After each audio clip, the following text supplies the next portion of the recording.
Welcome to Vampire the Masquerade, Dark City. I'm Doug. I will be the storyteller for the evening. I would like to introduce the rest of the cast. Hi, my name is Angela, also known as Gangrel Kitty, and I'll be playing Lillith tonight. Hello, I'm Ryan, otherwise known as Voice Ryleased, and I will be playing Herkermer Milton. Hi, I'm Michael, and I'll be playing Hannibal Wagner. And I'm Xylus, and I'll be playing Charlie. If you are watching this on YouTube, or if you're in the chat channel on our Twitch while we're live on Sundays, please head over to our YouTube channel. We're still trying to break that benchmark of 100 subscribers. We're halfway there. At last I checked was 48. So please check out all our YouTube videos, our intros or prologues, and any other further additional content that will be coming down the road. Please like and subscribe and ding the bell. Let's be vampires.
Long ago, when the first people and the first civilizations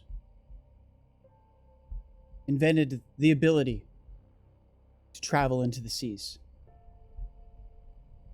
without any means of navigating other than memory or having maybe a written log of where they had been, they would find themselves lost in the night. They used, very naturally, the sky to guide them, the stars. But this was a fickle method. For the sky could be overcast, a storm could come rolling through, and lost in the oblivion of the swirling waste that is the ocean, they would become turn around, maybe even lose their life. Our characters, our coterie in our story, has found themselves in a similar point. Adrift in the sea, the overcast sky above them has started to part, and they can see a landscape ahead of them and above them. But they are still very much swirling in an ocean of conspiracies, unknown of where they might be, and only asking one question: is this the eye of the storm, a calm, temporary? Or has the storm abated? They will chart a course, and we can hope that their destination will not bring dangerous currents or misfortune. The rain falls very slightly into the city streets once again. Not a storm, just bad weather. Herkermer, you find yourself walking down the street. The destination ahead of you is a meeting with one of your contacts in the circulatory system. You arrive at a corner. An old telephone booth, a remnant of days long past, sits there. The phone long again taken away, but the phone booth still remaining. And inside of it, Mitch Sloan, a lab technician who sometimes delivers you blood and other things, is waiting. Mitch Sloan is a fairly slight, dark-skinned man. He works out, but his muscular structure does not portray the amount that he might spend his time physically improving himself. He seems sketchy, like nervous, as he always is delivering these sort of things because of fear of losing his job more than anything. Behind him, parked on the street, is a very familiar car that he drives. He puts out a cigarette and he turns off his phone that he had been idly passing the time away with. He walks up to you. Hey, you wanted, I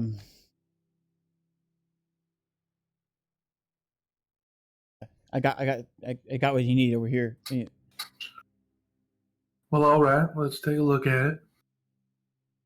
They said to look for. I took it myself.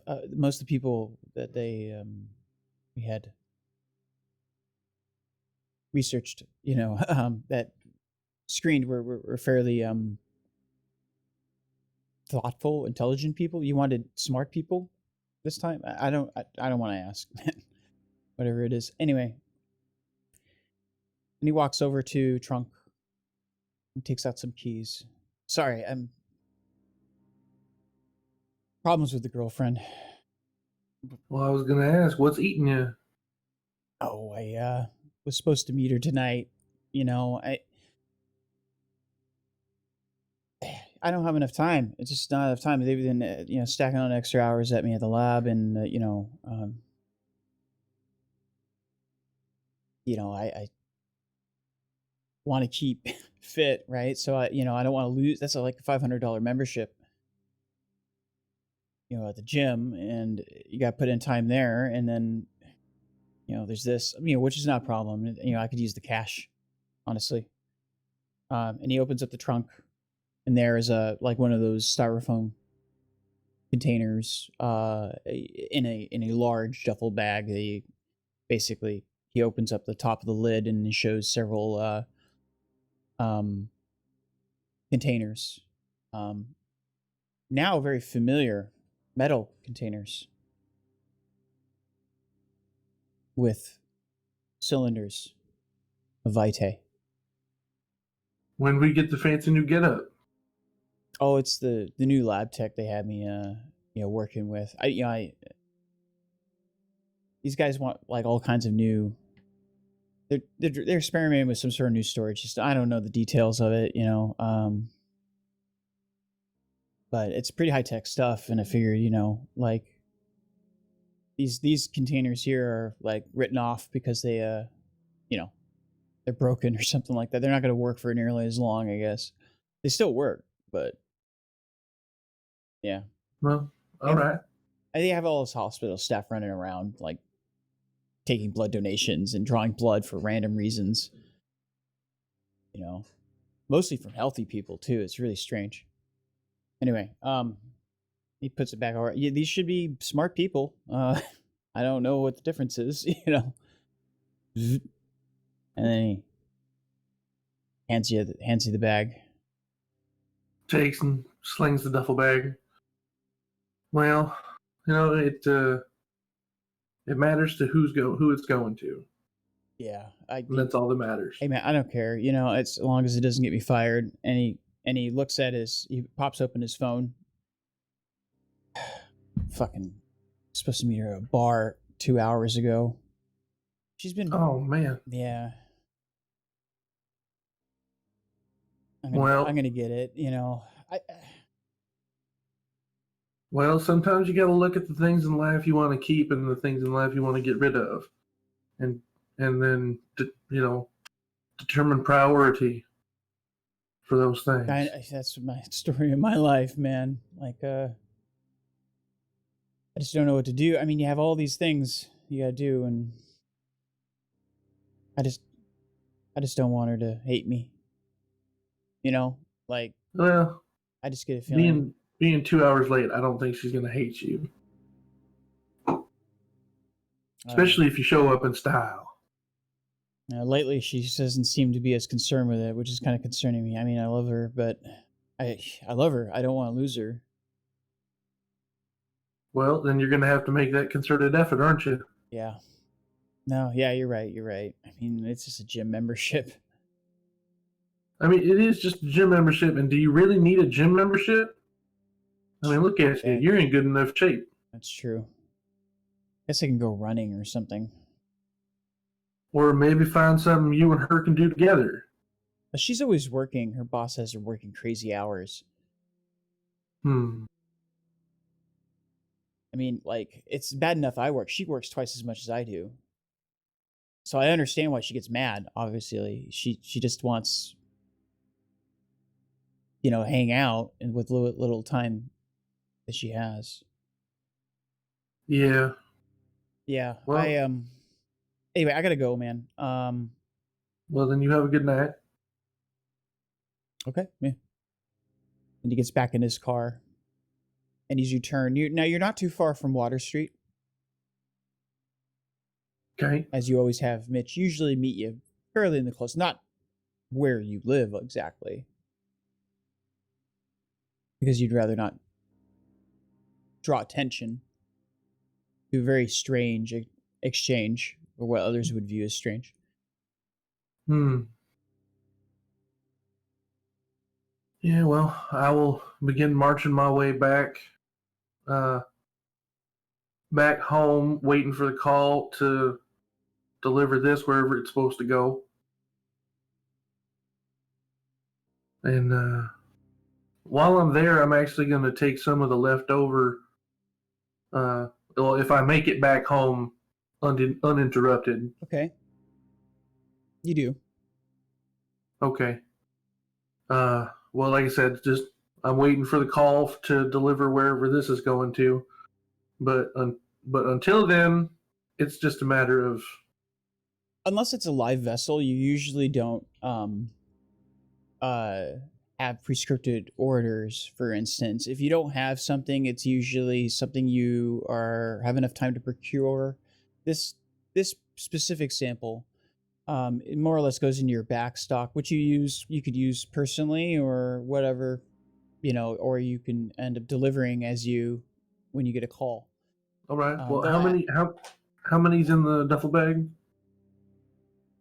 You have enough. You have about four pints, enough to use for some personal gain or use, and save for later for delivery.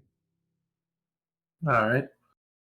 I'm actually not too focused on using that right now. There's a flurry of thoughts and emotions that are running through Herkermer's mind. Mm-hmm. But rather than get lost in the holy fuck of what has been going on over the last couple of days, he gets lost in his work. Because he knows that Lillith drank animal blood, and then all of a sudden she can see in the dark. So he's going to start pursuing that line. It's got to be something to do with animal blood. And even though we dropped into media res and it wasn't explained, it's been several nights, and since you were dropped off, since the interaction with the Red Queen and the decision that Charlie had made, and the interrogation of Grayson, a new resident of your coteries patch. During this time, I assume that, everybody in the coterie would have kept in loose contact with each other as there is arrangement of the mutual location. Well, if we Yeah, have days to spend, I would have been going out, wrapped up during the daytime looking for a place. Yes. All the mundane details of arranging the mutual location are not necessarily things that we have to go into, but it's assumed that you would go out during the daytime. You'd be pursuing, purchasing paperwork. Charlie would be filtering money, and Hannibal would be securing such things. Lillith would probably be seeing to the arrangements within, various things would be handled. And during that time, you had started the experiment that you find yourself when you arrive back at your haven. Continuing, you walk into your small, destitute hovel, by some people would describe, and begin your experimentations. The beakers and the bottles, the small flames on the cook pots of things that have been scavenged and fashioned into uses that they were not originally designed for. You find yourself lost in the method of refining a new formula of blood alchemy. Trying to see in the dark. Use some of the blood that you have harvested from Mitch. And in the middle of your experimentation, in the middle of your haven, you suddenly hear the clack of a button being pressed in the machine sounds of a Polaroid camera and a flash. Kind of whip around to see who it is. You see Desmond sitting there in your haven with the Polaroid. Hey, man's at work. Sorry, I saw it surprised you a little. Scared the hell out of me, Desmond. Oh, I like the candid memories, phone. That's what I'm saying. You wanted to talk. God. Where you been, man? I've been trying to get a hold of you. I've been dealing with getting into the Anarch movement, I guess. Anarch movement? That's all thick blood stuff, Pun. What are you doing? Go full fang on me. Well, I can't help it. I'm just, it's the people I'm rolling with. Are you talking about As those of late. others? Those? Yeah. I thought that you were just helping them out a little bit or something. Well, I guess I'm in a coterie with them now. Coterie? You in a group? You grouping up? You shacking up with these folks? Well, I took the opportunity as I saw it best. I saw it best to keep me alive as well as to learn more about what it is that we are. And the more I'm learning, the less and less I want to be one of these blatantly open and talking about killing folk. Oh yeah. Having They're all having drug dens that people come in and they just lounge around in squalor and horrid conditions. And just you been to Smoke's place, haven't you? yes.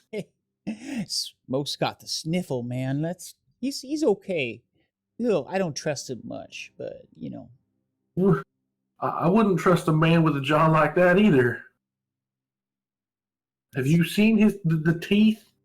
Well, you gotta be careful, man. That's I tried getting it nested, with the full fangs and stuff, a long time ago, and ain't no good. They never gonna recognize you, man. That's what I'm saying. But you got the business over here. What are you doing? You cooking up some juice? Well, I'm working on something. I saw one of my friends. Like I know it has to do something with animal blood because Wait, the only thing. Hold on. Your friend, you were rolling around with them now. They're your friends? Well, I call them no better word to call him really than friend. I mean, we've already been in a couple scraps, and as far as I know, we had each other's back. I see. Now, don't get me. This is not me. I'm not tossing you anywhere. You're staying.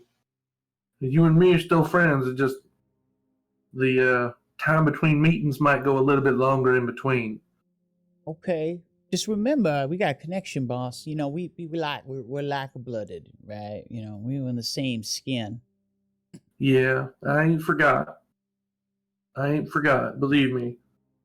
Without you, I wouldn't know half. I wouldn't know half of the stuff that I thought I knew.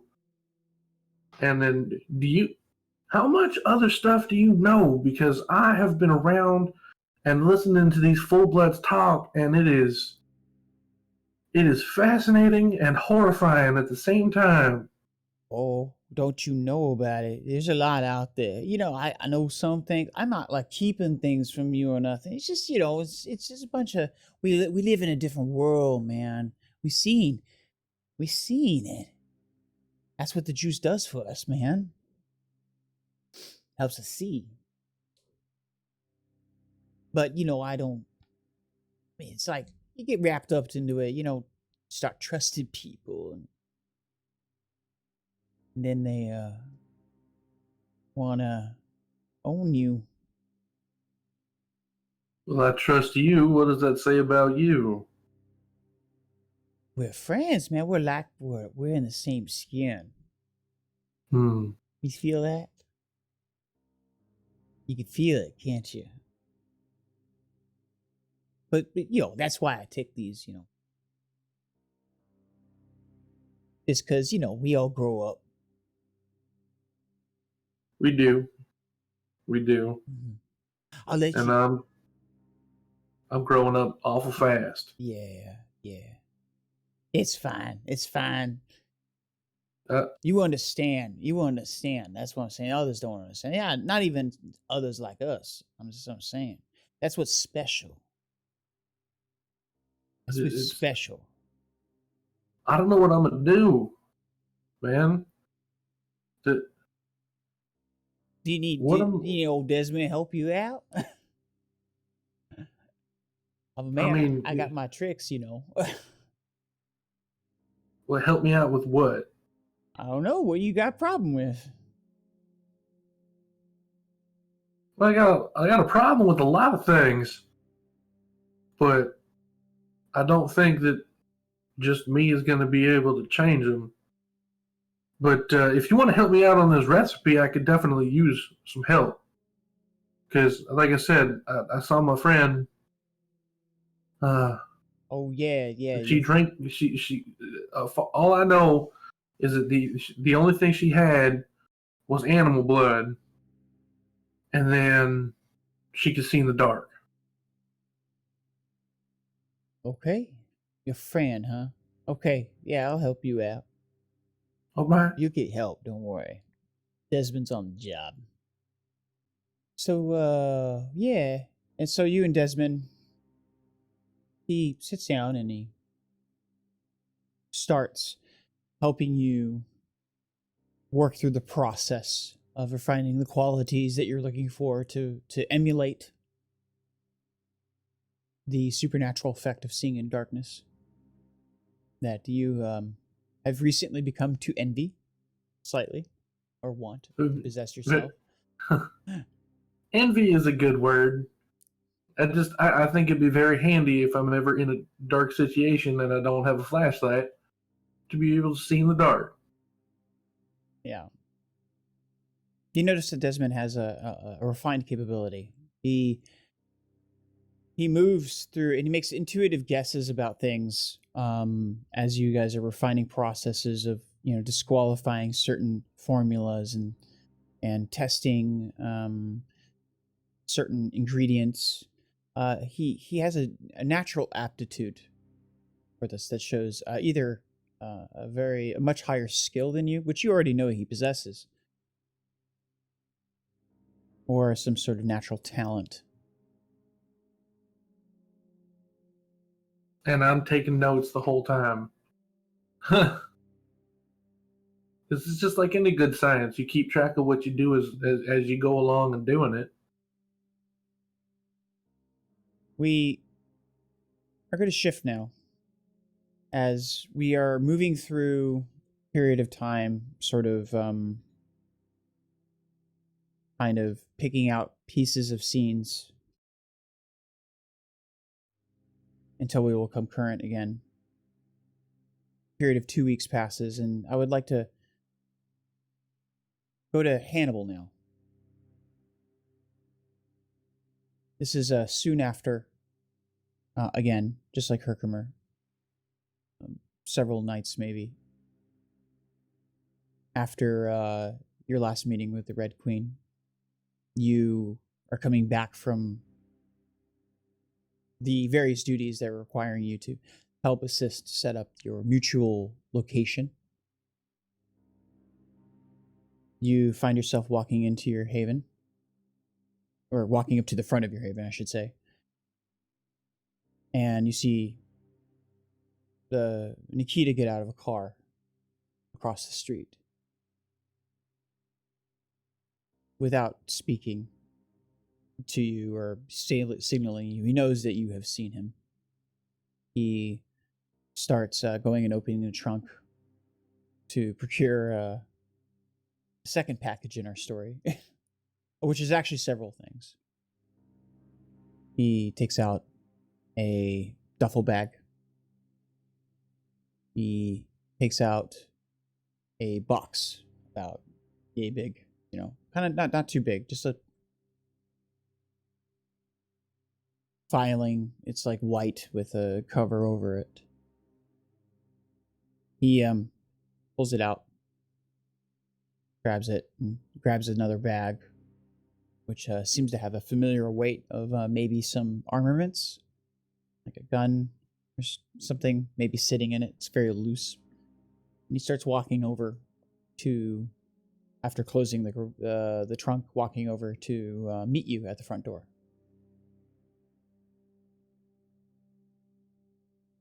I'll offer him a hand, like a free hand. He hands you the box, and then follows you in as you enter. Or do you enter in, or you want to have a conversation outside, or? Yeah, I'll open the door and let him go inside first, and then follow in behind him, closing the door behind him. He walks in, sits the bags down. It's like, this is some of your clothes and things, possessions that you wanted. And I figured you were probably a little low on your furniture supplies. And he sets those down. Hope those are to your preference. And you wanted the box? Yeah, I've got it from here. I have a TV out in the car too. Anatoly wanted me to give you this. And he pulls out a DVD. Like one of those homemade DVDs you might see in a very generic case. But it only has on the front of it the collection, a complete collection of Gogol's works. Gogol being Gogol, for those people who might be looking that up, what the hell that means. He hands it to you. He said you can never understand anything about our spirit without understanding Gogol. Thought you might like it, I guess. I don't know. I never liked the guy. Something about a nose. It's really strange stuff. Some of the stuff came open in the box. I didn't look at it or anything like that. You might want to rearrange it. It seemed like it was placed in there in a specific order. Sorry if you had. So what's new?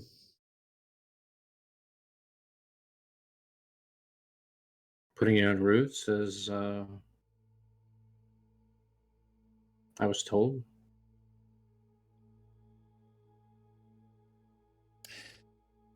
Okay. You, have you acquired a feeding territory?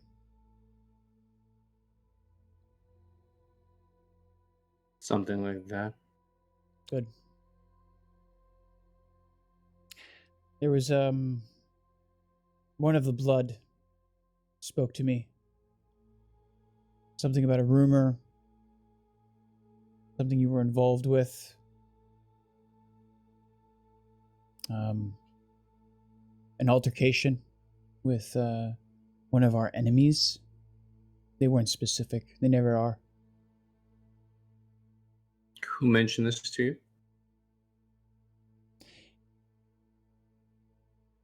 Irina.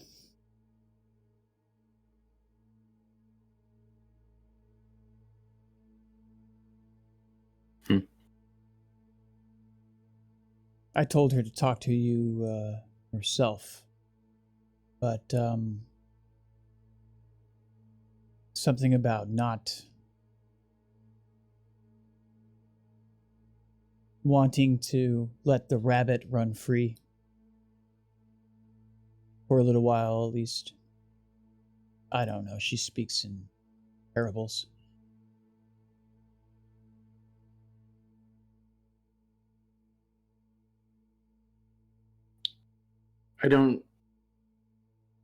There's a few different people I've interacted with, so I can't speak to exactly who Irina would refer to as an enemy.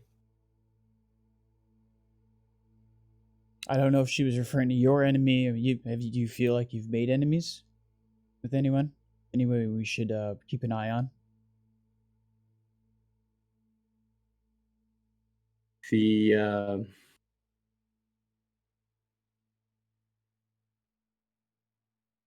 This entire side of town is in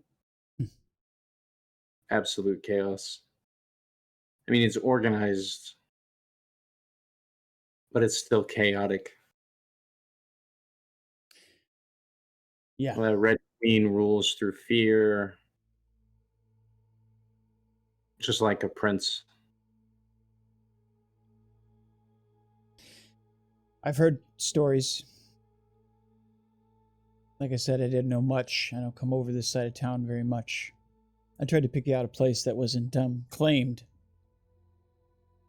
Yeah, I've been meaning to mention that you did really good on that. Yeah, the territory that I've been given, myself and a few other kindred, Charlie included, is a few blocks that way, near the hospital. Okay. Surrounding the hospital, basically. Good. That's good territory. And you haven't had anybody contest this, or are you taking this from somebody? It's a hospital. It's very surprising that they would just that you would just be able to take it without. It's usually prime territory. Yeah, it's pretty obvious that the Red Queen gave it to us to piss someone else off or something.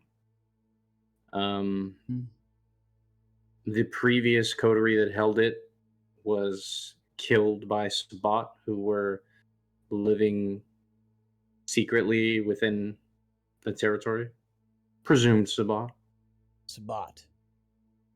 They called themselves the Sons of Cain. They were a pack. I'm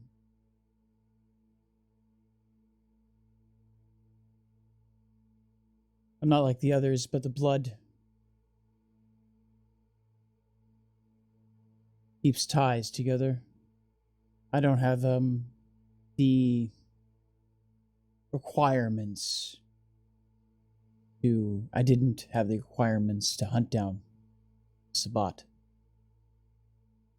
They're still in the city. Do you think that they're still in the city? Was this just a remnant, or is this more? I don't know if there's more packs or not, but the one that we found, we several of their members had already been killed by the time we arrived, and then when we got there, we killed one of them, and then the other one we captured and took to the Red Queen, who then was killed by her, basically. Let's see. Maybe that was what Irina was referring to. I don't know. Yeah, perhaps. Something on your mind?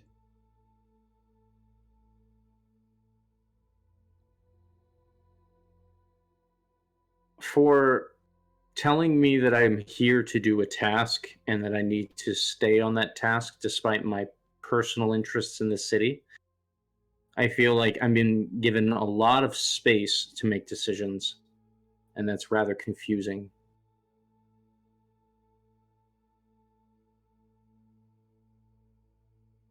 Yeah. You have. Irina's different than the rest of us. She believes that in order to find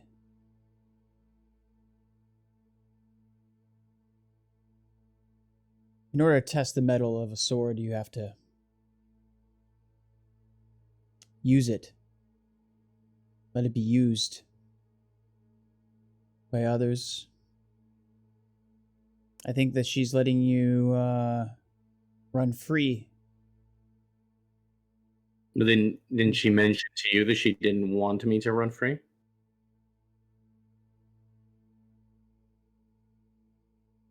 I don't pretend to know what is in her head. One minute she says that she wants you over here for a specific purpose. The next, she wants you to dig a well. I don't serve her. Serve the blood.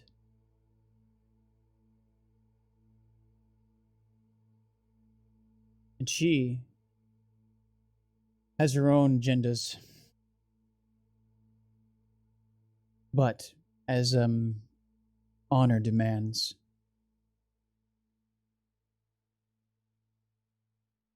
I must obey her wishes when it comes to advising you, as that is the responsibility I've taken, and she is sire, until she relinquishes that right.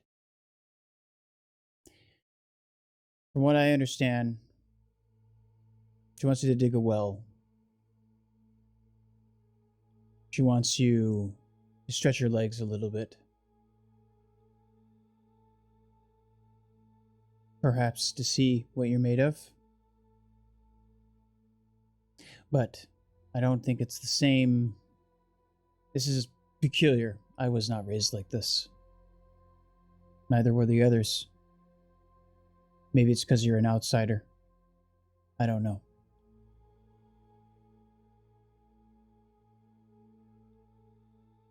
I don't particularly like the manner in which she has treated you. You don't mind me saying. She treats you like an experiment.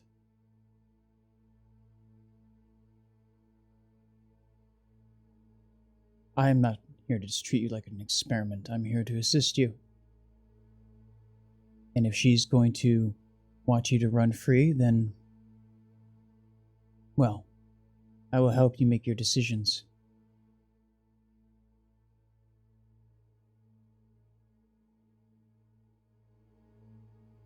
I've already spoken too much.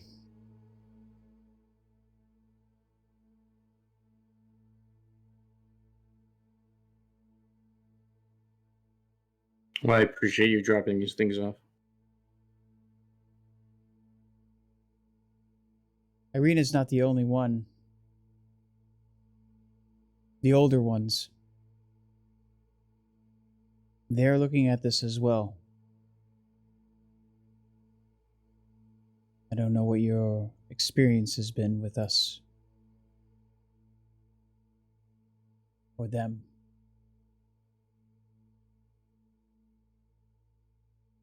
But they may interfere, and they have the right to. So be prepared.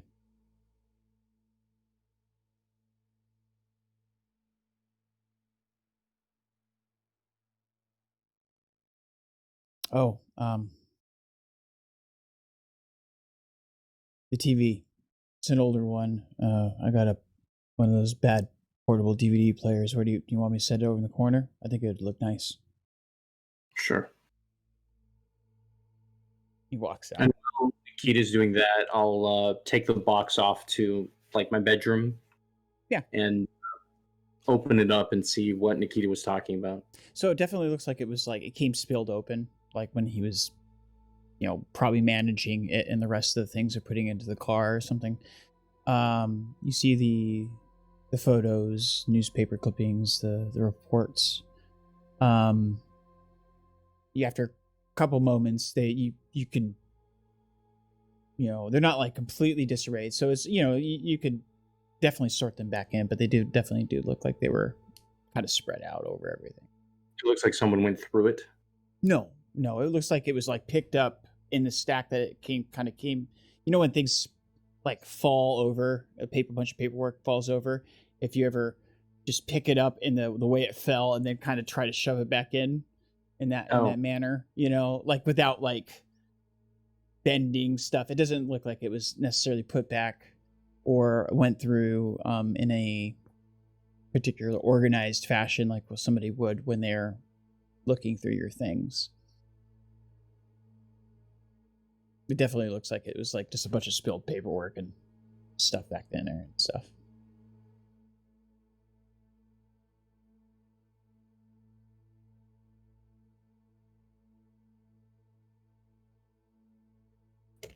I'll set the box, under my bed or something like that. Yeah. And once Nikita's done, I'll thank him and sort of wait for him to leave, I guess. Yeah. He's like, sure. And I'll watch the DVD. There's quite a few selections that have been on there. Gogol was first is a documentary of who Gogol was. Gogol was a writer in Russia in the early 19th century, so the 1800s. He has lots of abstract sort of stories and plays. He uses metaphor very, very strongly. There's one of the first pieces is a nose that comes off and starts wandering around of its own accord. At first it seems very childish and silly. Some of the stuff are very abstract and strange. There's a haunting level of despair in a lot of his work, like a interior torment that's played out in very strange and elated or funny ways, sort of like when somebody tells a joke, but they have like about 50% of that joke is coming from a place that's serious. There's a lot of metaphors about the concerns of the individual in society and the state, and the interior sort of decay of a person who's surrounded by people who are being controlled. So being like the faceless. There's an overcoat story about an overcoat. I don't remember actually. Like me, Doug doesn't remember the name of it, but that basically is looking for a body, which is very depressing in kind of a way. You're not sure what Anatoly's getting at here. Definitely seems like Gogol's something that can be analyzed much like the novel that it was given to you can be eternally. And by doing that, it's kind of an interior like exploration of yourself. Each time you're finding new understandings about yourself. So maybe that's kind of the purpose of this. But in either case, you watch the rest of it and spend the rest of the evening enjoying very, very strange plays. We move now to Lillith. About a week and a half towards the end of 2 weeks after the meeting, the Red Queen. You find yourself on top of a table. Your arm laid out in front of you. Shirt peeled back. A rhythmic clacking of 2 wooden sticks. And the familiar sensation, painful because of the rudimentary tools, the old traditional tools. You find yourself getting a tattoo, once again at the Perfect Dream, this time at a different location. It is situated in a house. You walked in, curtains had been drawn over different various rooms, very large house, maybe owned by a rich individual. It still seems furnished, although the rest of the furnishings of the different rooms, perhaps you cannot see. But the room you're in has had the furniture taken out. Plastic has been laid over the carpet. And a studio has been set up. Neozumi, the individual tattoo artist that gave you your first tattoo, told you to come in and sit down, did not say a word until he had begun. He rolls back your shirt, grabs some select inks from very old, sort of ceramic-looking pots, and begins where he left off, extending the tattoo along your arm, the tattoo of an ocean,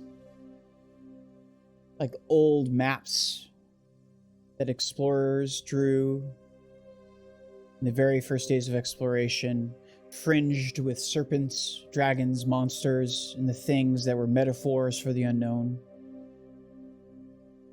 And the currents that spill down begin to take a shape. Incomplete, of course, because the tattoo's not finished. When Naomi starts speaking. So, you found,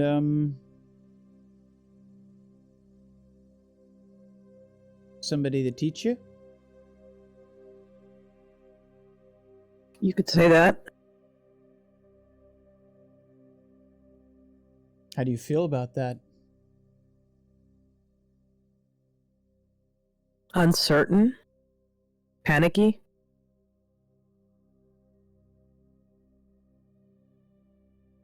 You know, most people wouldn't be able to tell, even other tattoo artists, really. Maybe, I don't know, but other tattoo artists here. But your skin's a little bit, more rigid. Are you pretending right now? Not that I'm aware of, no.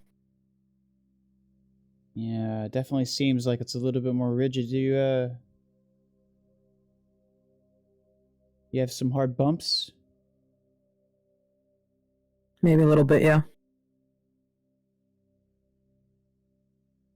Tell me about it.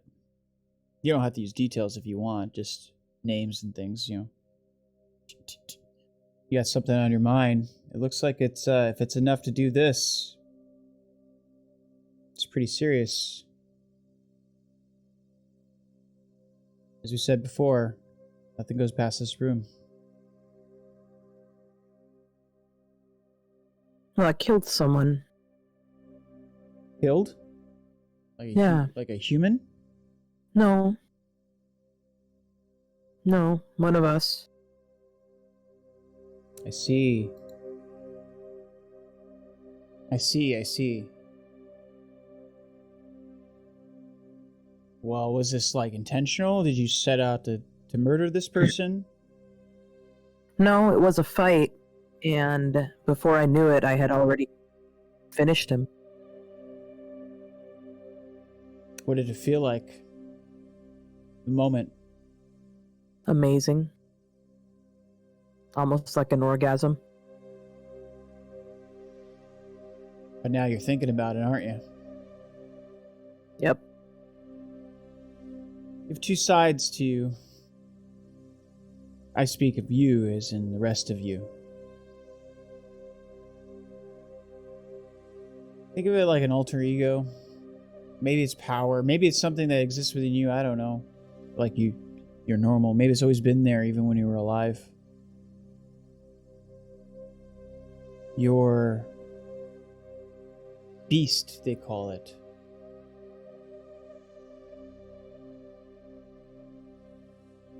Power to destroy. It's an amazing thing.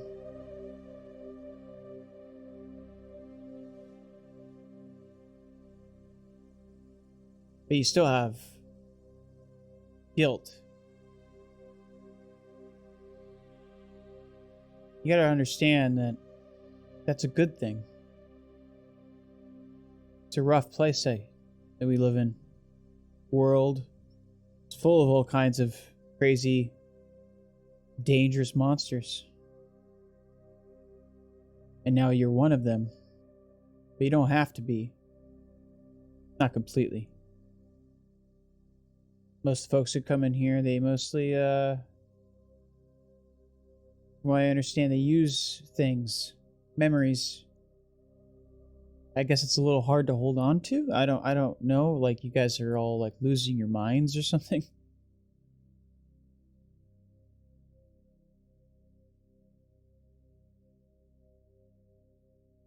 Maybe.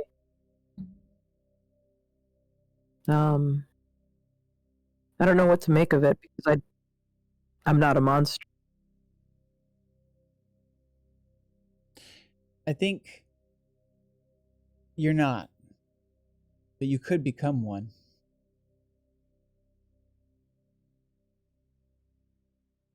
But you don't want to be. Otherwise, why would you have come back here? I mean, first time it was understandable. You just want to figure stuff out, right? Most people, they only come maybe once,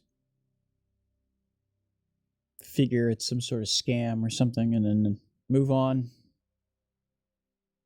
I found someone else with the tattoos. Oh, yeah? Yeah. Well, I don't talk about my other customers, and I don't really know many of the other customers there. Oh, I know that. I didn't say anything to that person or anything. I just saw it and noticed it. You'll find them. A lot of people assume it's some sort of like culture thing. They just want to, it's like, I mean, fashions come and go for you over the years, I'm sure. I mean, like, I get some people in here and they're talking about bell bottoms being a thing. So like it's only natural that other people who see want to get involved. That's usually the type of people who come in here for the first time. They just want one thing, and then when I start asking questions, they're kind of like close up. But they don't understand that this isn't about me. And he gestures to his work. It's like, I can't do this without seeing you. And I guess they're not comfortable with that idea. Like they said, or maybe they just think it's a scam or something. You'll get some notice. So, I have a question. Are you able to tell me if I give you names, what you know of these people, as long as they're not your clients? That's not my purpose here. Okay. In fact, we don't get involved with stuff like that. It's just smarter. Helps us keep out of the sort of, current negative attention. When you start asking things about people or secrets. That's fair.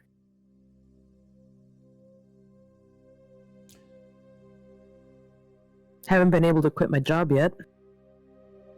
I see that. You came in here in scrubs. Yeah. Why is that? I mean, you could just walk off the job. I have done that many times, and I still get the calls and the pleading.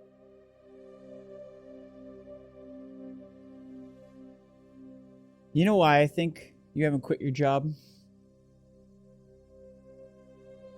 Because you need it. It's part of who you are. What were the first things you said after you killed, other than oh shit? I said something about saving one to make the one I destroyed, I guess, balance out. There you go. You need that. That's a balance. You have an internal ledger. And you need it. Drives you. It's not because of the patient, I'm sure. It's like you're healing yourself when you were alive, for that matter. Now I think it's just kind of like taking on a different tone. It's almost like you're holding on to something within you. I mean, you could just walk off the job, ignore everybody. If they come near you, you could just... I mean, you have the capability, physical capabilities now, I'm sure, to get violent, even if you needed to. Call the cops, even. I mean...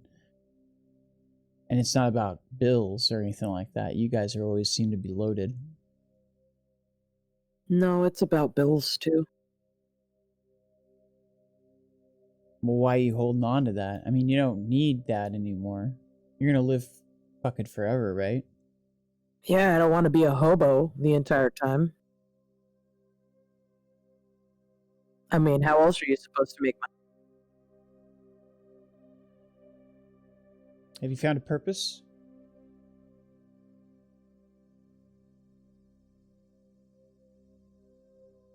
I have not.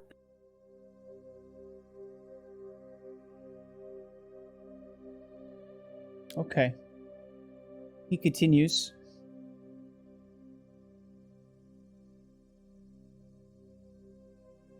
Tattooing the rhythmic clacking of the two wooden sticks that he uses. One with a sharpened needle that has been fastened through it. As he goes about the blues and blacks that he had originally set into your skin from the previous tattoo begin to blend down into a steady colors of deeper ambers and reds. A swirling mass of river flow turns to the shape of tears or blood drops, perhaps.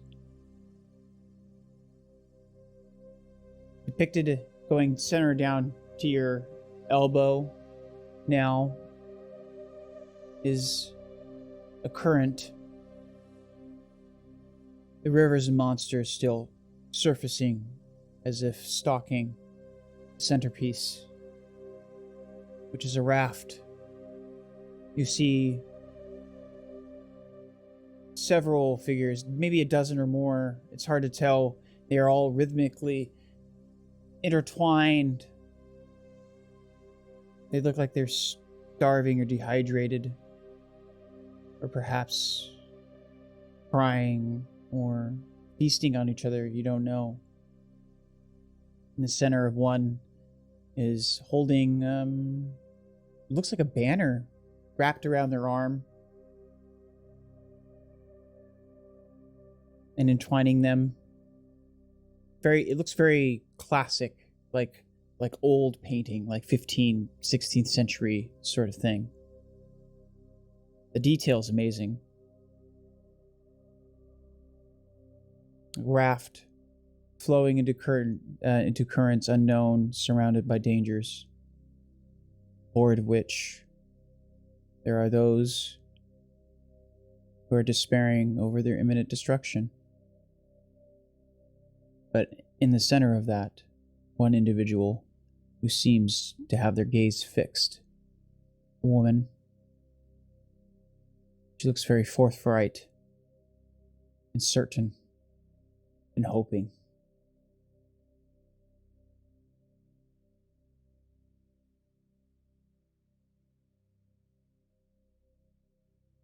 We're going to move now to the end of the 2 weeks period. Charlie, you had arranged for a meeting of the coterie later this evening, as the mutual meeting place had been secured. But first you had a prior engagement. 2 prior engagements, actually. You had reached out and arranged a meeting with Lorraine to be at your home. And because you knew that Hannibal would have questions, he would be arriving at some point. You wanted to have a discussion with Lorraine first. So you stand in your house. Your haven, as it's been situated, is 2-story building, it's 2 stories out of an old brick building that's been renovated. It's at the top of this large building. It looks like it was built around the turn of the century or such, maybe the 1930s, 1940s. It's in the northern end, situated very close to the hospital. It has large windows of an old style that was common with this construction. The interior renovations is completely modern and to your aesthetic, minimalist. Wooden floors, track lighting, that sort of thing. You hear the old elevator, though, that erupts in your landing. The elevator is surrounded by an old iron-gated staircase that leads down to the bottom of floors, which is... It comes to a resting, and you hear the old gate chime open, and then you hear a knock at your door. I'll look out through the people. You see the familiar figure of Lorraine. I'll open the door and gesture for her to come in. She's wearing a business suit or attire, a skirt, a long very straight skirt with a blouse and a business jacket. Very fashionable, but not too gaudy. She adjusts her glasses and her hair as she comes in, because the hallway's quite drafty. Charlie? Lorraine?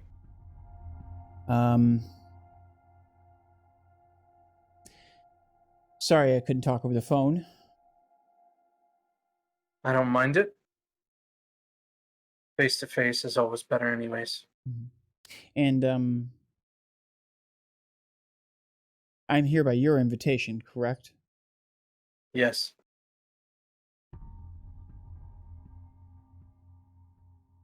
first point of order is I wanted to thank you for, well, the affairs that you've put in order on behalf of my sire and myself.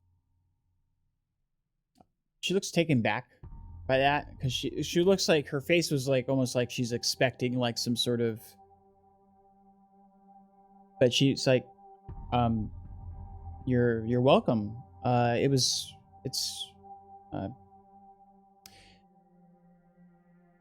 my duty to Helen, and I'm sorry if I came off overly harsh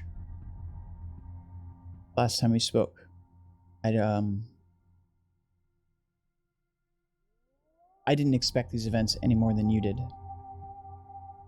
And perhaps that has led to a misunderstanding between us, that we are somehow should be against each other. I'm here for you, Charlie. I want you to understand that. I appreciate that. And I appreciate the apology. I wanted to inform you about what's been going on here. Myself and the others who you witnessed me with the last time that you had made arrangements to be here have formed a coterie. We have taken a parcel of land, or rather we've been bequeathed this parcel of land by the individual known as the Red Queen, Alice. This will be our patch, and I'll outline the area for her. Okay, this is very good. I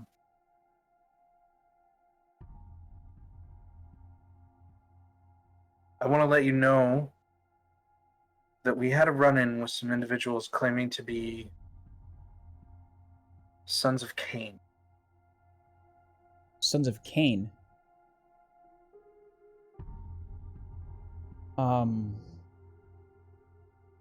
That's disconcerting. They were looking for information in the old Prince's Haven.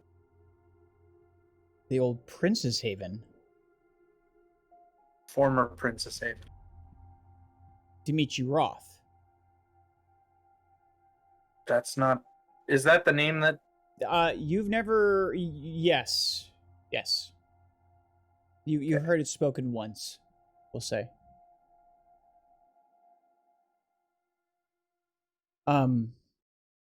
Interesting. That this is not... They came to you for this information? About his old haven, or...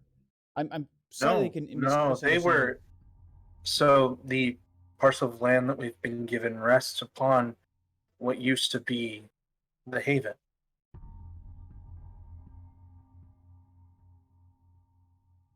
I see.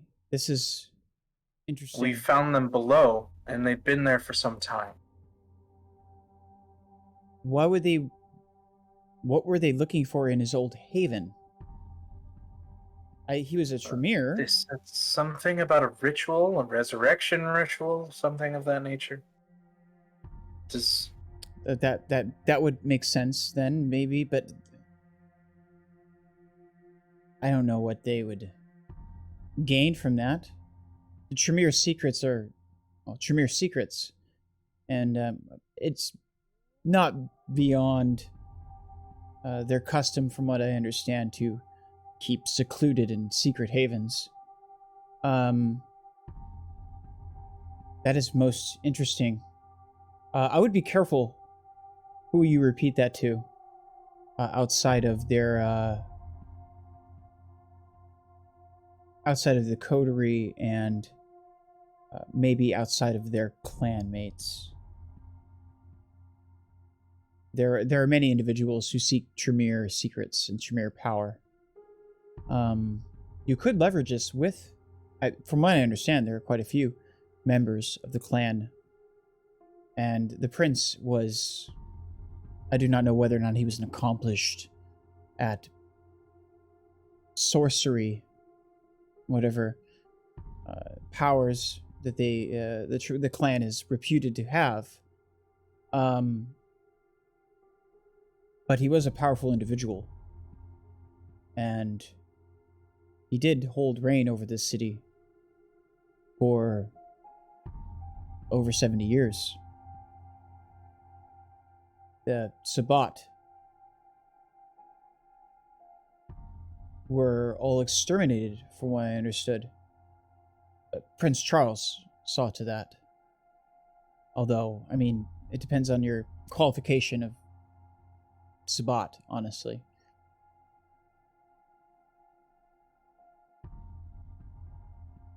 Seems likely that they were an imitation. However, I felt it best to warn you that they did have a presence here.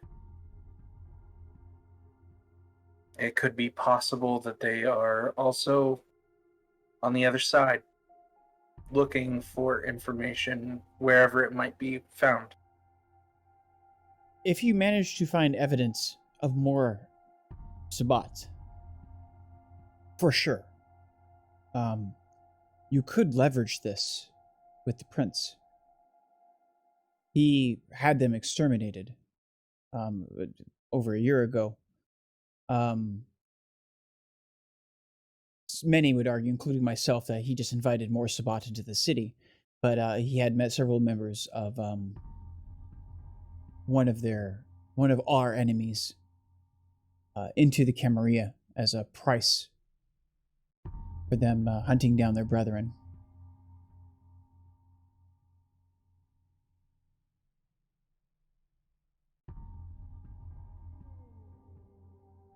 Well, that'll be something that I'll have to keep my ear out for. Yes. The final thing I wanted to ask you about is if you have any knowledge, firsthand or secondhand, about the complex relationship between my sire and Alice.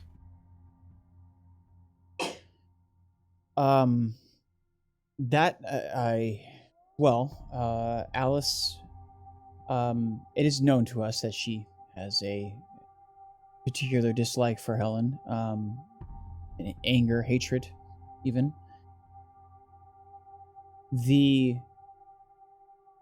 From what we have been able to glean,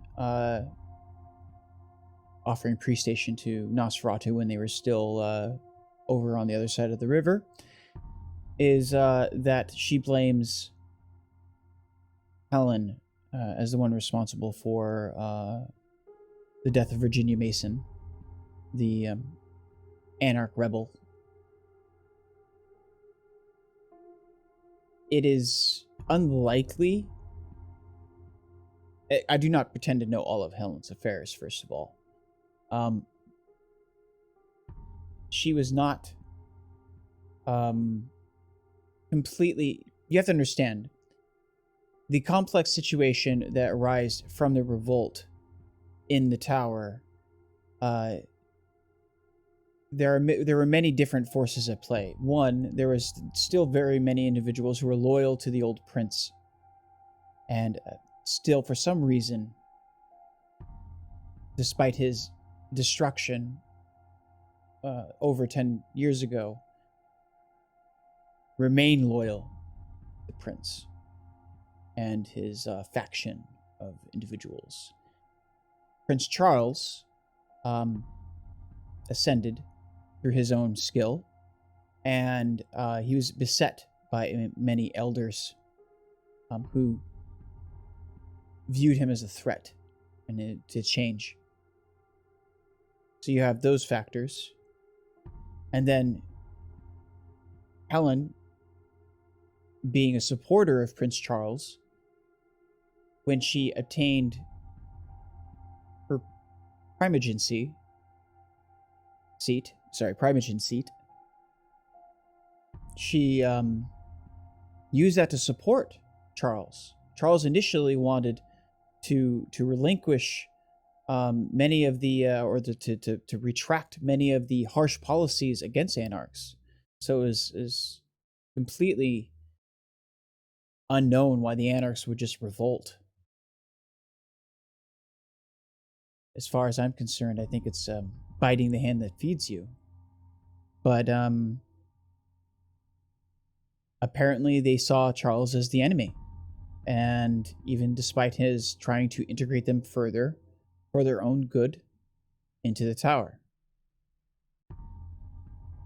That being said, we don't know specifically why Alice has hatred towards Helen in this case, other than the fact that she was a vocal supporter of Prince Charles, while as many others on the Primogen Council weren't. They have since, of course, been made to see the truth or been abolished from their Primogen seats in one form or fashion. Do you have any idea how Helen may or may not be involved in the death of Mason? No. They say they blame us for the hunter attacks, the tower, so maybe that has something to do with that, but we would never, and Helen would absolutely never, breach the Masquerade by revealing our existence in even against an anarch or even Sabbat, for that matter, against hunters. And she wouldn't. I don't know if this was the product of lies that were told to Alice, and maybe that's what she was told. But we all have suffered from hunters, including Helen.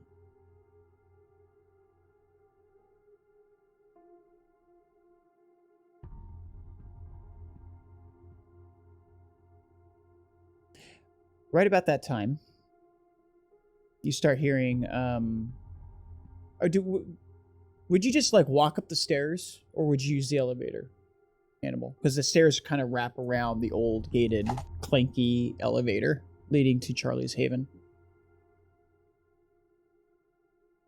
I would probably use the stairs. Okay. And would you knock or? I would knock. Okay. It's not mine. So right about that time, you hear a knock on the door. Charlie. I'll look over to Lorraine. I apologize if this seems something of a social ambush, but my coterie mate did have some questions he wished to ask as well. She kind of like gets that look on it like, oh, wow, there it is. Okay. And you immediately see her guard go back up. A guard that was a demeanor that was very familiar from your first encounter, or our first encounter in the story with Lorraine. So I appreciate the information. I'm sure. And I'll walk over to the door and open it and welcome Hannibal in. How's your evening? It's going well so far. And yours? It's doing okay. The group place is coming together. Fantastic. Lorraine is here if you have questions for her. Yeah, just a few, if that's okay. Sure, Mr. Hannibal, correct?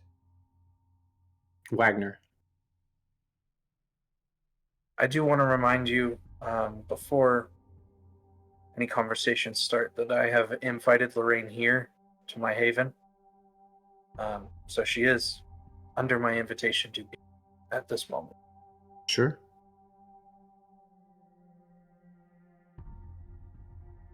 You're a clanmate of Charlie's? She looks over at Charlie for a moment as if like really expecting it, and then she's like shakes her head. Yes, I am. You're a broodmate of Charlie's? No, I am a coterie mate of Helen Hardgrave, his sire. Oh, I see. Who had previously given you an invitation to come into this territory? As far as I know, the territory was unoccupied. I was received for exchange of pre-station. One of the territory's residents agreed to escort me. Who was the prestation paid to? It was through I never received the name of the individual. It was through his sire. But the individual lives. I met the individual at the borders of the territory. I could give you the description if that is of consequence. Sure. Could be. They appeared to they were Nosferatu. I know for sure. Of course, their guise was a very dirty individual. They tried to overly chat me up. Okay.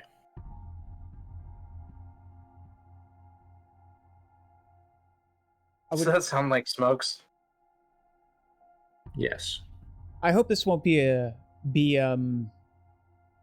concern, but No, I just was taking payments from people to walk into our territory so that I could go have a conversation with them. well, they are still under pre-station arrangement, might I add. So I don't know what you think of this individual, but if he has done something that is now no longer he is able to do, or promised something that he can no longer fulfill, he will be labeled a boonbreaker, and his sire will be responsible by our How long laws. the time that he was supposed to allow you into the territory be for? He was to arrange for the safe escort to and from the location for a period of 6 months, Okay. That's fine. of which there are still 2 months arranged. This was originally arranged through Helen Hardgrave, but she has relinquished this to me. That's fine. It's not an issue. This person isn't a boonbreaker. They were in a position at the time, if I believe it is who I think it is.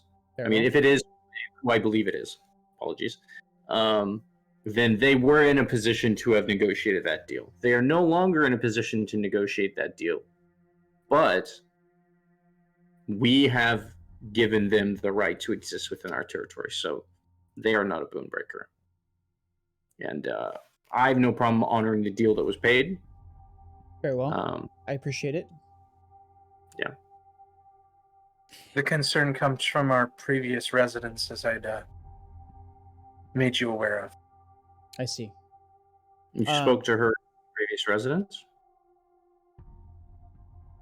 A little bit. What did you tell her? Told her what we encountered. You told her about the sons? Yes. And other things? Some other things, but those things are things that I should probably keep private. You should. I agree.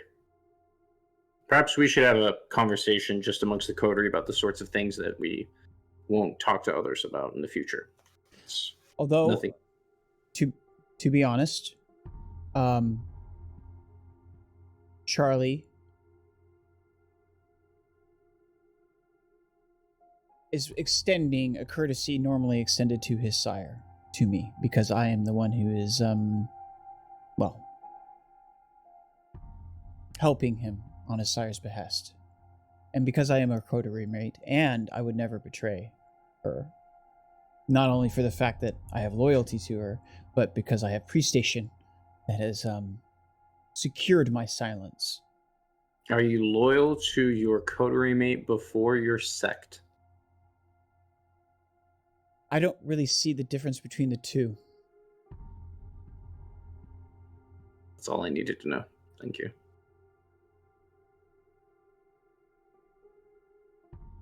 But you should, if you are to divulge things, perhaps. And she gets a little bit of that air, like, kind of talking down to Charlie that just pisses him off. You should divulge. You should,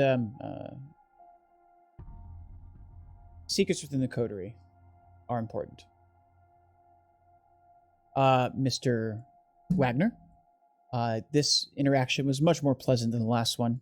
I hope that we can continue these interactions. And Charlie, should you ever need my assistance, of course, I'm still at your disposal. I'll kind of stop her in that moment, and if you see Helen, please give her my regards. You inquired about Helen. Did you still wish to... I mean, I do not know. You had stated last time that a communication between us would be impossible, or would put her life or my life at risk. It would. And if that's still the case, then communicating through you is the best option. To elucidate, she has been banished from the Princeton Council by our clan. Our enemies within our clan have maneuvered. Sorry, fire alarm. No problem. Have maneuvered themselves into a situation in order to further her sanction with the prince, or by the prince, has put her under scrutiny. You never experienced. She is being watched. That is the reason why she cannot. Because drawing illusions where they shouldn't, and not knowing why Charles banished you and sanctioned her in the manner he did so,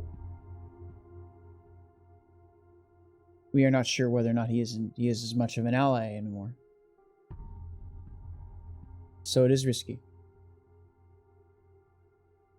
I will go now. If I could, Lorraine, was it? Yes. I just wanted to inform you that I'm sorry that I was rude, I guess, to you when we last met, but you must understand that even though I'm young comparatively, when I thought I saw another kindred trying to push around what would be my coterie mate, who is even younger and less experienced than me, my first instinct was to step in and let that person know that they don't have the right and they don't have the space to do so. I do not get offended by people who uphold the traditions, even if they are not aware they're upholding them or they're within their rights to uphold them. You are upholding domain and the loyalty to your coterie.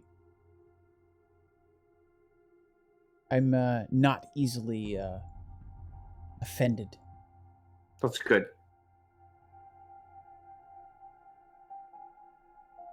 Well, Charlie, best of luck to you. Again, if you need anything, I will. I'm having a ghoul acquire a residence, so he may be at close personal reach. Should you need to relay a message that is not over electronic means, an important message. Other than that, unless you have any more assistance, I will be seeing myself out. It's been a pleasure. Thank you for coming. Mm-hmm. And remember what I said about the SWAT. If you do find evidence of it, you may be able to leverage this. But, good evening. And she sees her way out. Somehow, even though the meeting seemed to have go much better than last time, the vacancy in the atmosphere from her leaving still has that palpable taste of not having the last word. Okay, let's get back into it. So moving on, you after the period of 2 weeks, you each have spent some time arranging your haven, or your mutual haven, as it were. You were looking for, somebody correct me if I'm wrong, an office building with, I would assume, relative privacy, the ability to secure yourself privacy, maybe some spare rooms that could be used in the event that you had to stay there during the daylight. Was there a name, or is there any type of signage or anything like that? Any sort of official sort of thing, or was he just renting out office space, as it were?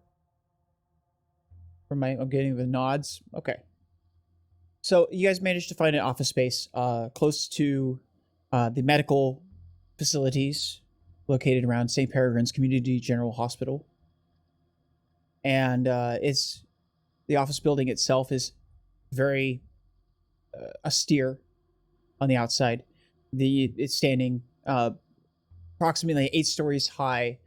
It has large panel windows and those sorts of things. You have managed to secure for security purposes, the ground floor and one of the access to the sub basements, and renovated it using the funds from Charlie as his wealth to renovate portions of it. At the same time, using different connections, you managed to seal it off. Most people didn't go down there anyway. It was just mostly storage stuff for filing and other things. But now that you own it, the facility, basically it's a 2-story facility. The bottom of in the basement level, there sits several rooms that have been secured for overnight stays or discrete kindred activity to take place.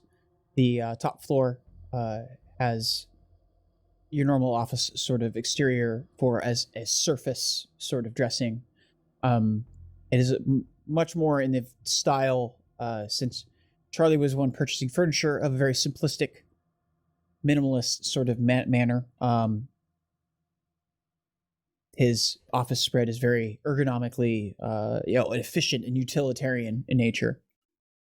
Not one of those, things from a higher tech industry, like those, where they have comfy cushioned couches for computers. Nothing like that. Very, very simple stuff. Very nice. Moving from Charlie's Haven, I'm assuming, of course, we moved from Charlie's Haven to the mutual headquarters, where you guys find yourself downstairs in the meeting room. As we'll say, Herkermer probably would have been there first, since he kind of was wrapping up business, didn't have much to do. Probably showed up. Hannibal showed up after that, and then Lillith. Did you just come off of work, Lillith? Is that something that we could say? So she comes in with scrubs, and that is kind of bloodstained and things like that might happen during a shift. It wasn't a bad shift though, so nothing like grisly or too gory, just your normal run of the mill type stuff. And we now join us in this sort of place.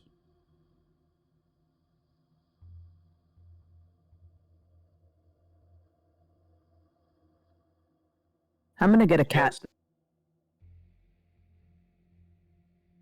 Cat. Yeah. Like a tractor, or Like a meow cat. What for? So that it can keep its eye on the place.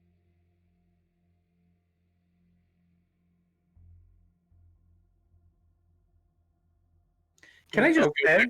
moment. Hold up. Can I just go back for a moment? Why would you think Lillith wants a tractor? Because the first thing that comes to my mind when someone says cat, in like getting a cat, that's you getting a tractor. You know a lot of people that buy tractors? Well, I did at one point, yes. Oh, okay. Okay. Anyways, back to the I cat. had no idea that we had someone in our coterie who was so agricultured. Well, I can't say agriculture, but when you grow up where I grew up, you know a lot of people that deal in that kind of equipment.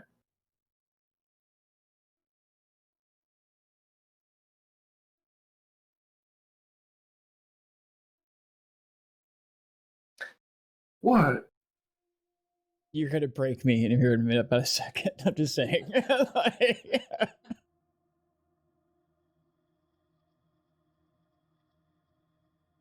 So,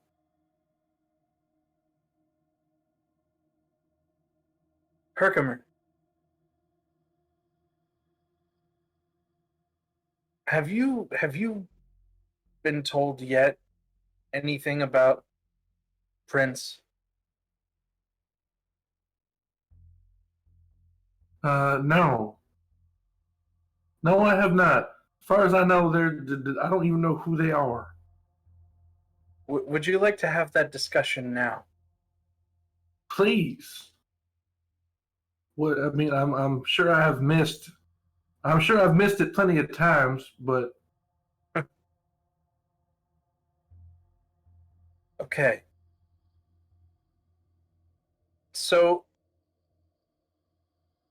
the answer to your question is that it's not a person named Prince. It is right. the title of a station. Okay, so like a king, queen, and a prince. Exactly. Okay. All right. So who? So does that mean there's a king and queen of vampires?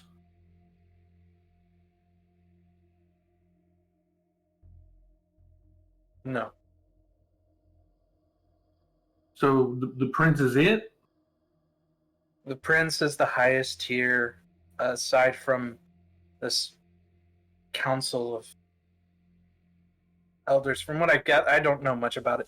But a prince is an individual who looks after an area, a designation, sort of like the Red Queen.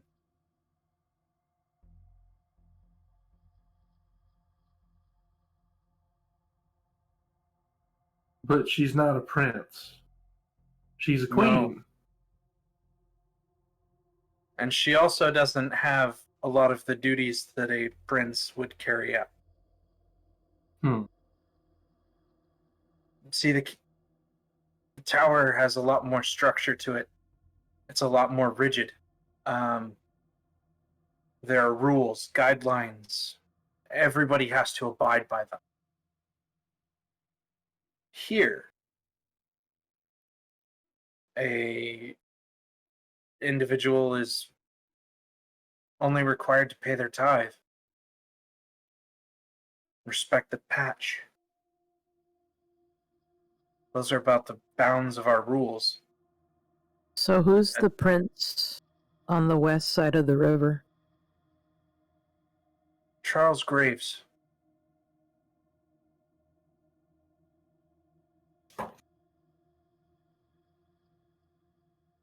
And And we Charlie don't. does not say that with an ounce of kindness.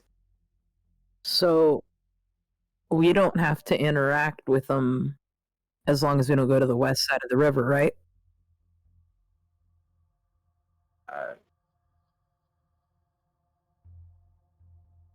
Did you say something, Hannibal?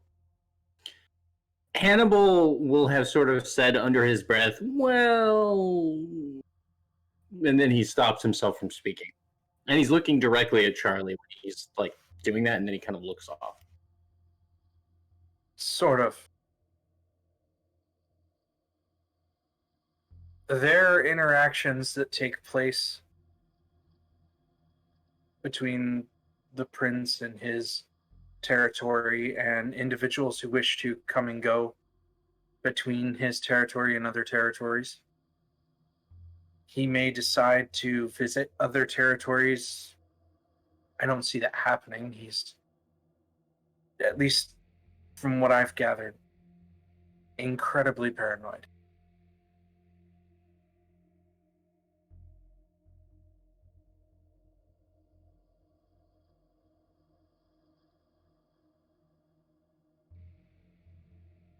So what gives this Mr. Graves the right to brand me like that?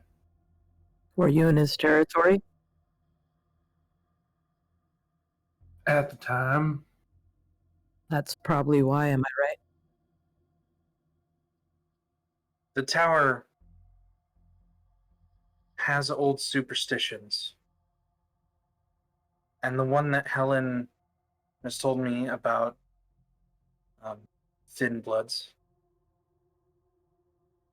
is that there are old prophecies that still linger in the memories of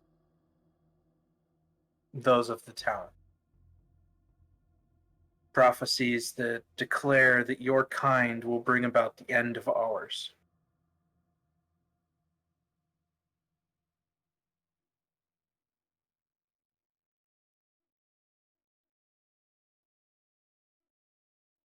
I have half a thought to say that might not be a bad thing. Honestly,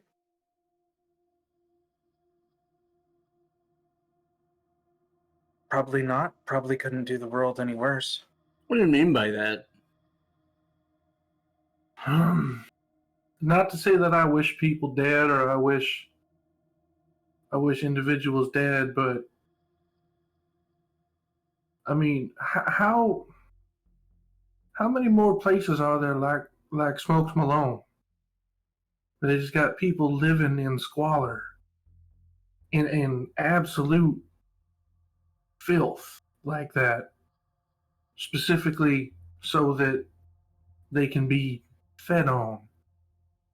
Don't you do the same thing? I am homeless. Yeah, you live in squalor, and don't you feed off the people that you live with? No. Where do you And feed? they're not there. They're not there on like doped up on some random shit that may or may not have been given to them. I don't know. And outright just talking about killing people. Just out and out. Like just declaring that I'm gonna kill somebody. That sounds like normal behavior. When did Smoke say that? No, Smokes didn't say that. Alice said that. Or that's because she's in charge of this territory, and that's her duty. I understand that, but I'm thinking that maybe the people I want to keep safe would be better off if there weren't us eating them.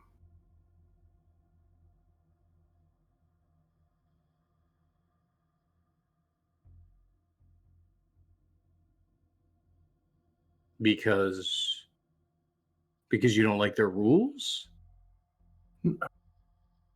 Because you don't like your place in the system? Like what? What is it? I have people, like regular humans, that I want to take care of, that I look out for. And the Red Queen is preventing you from doing that somehow? No, she's not. But I'm saying there are vampires out there who will just willy-nilly eat them and possibly kill them.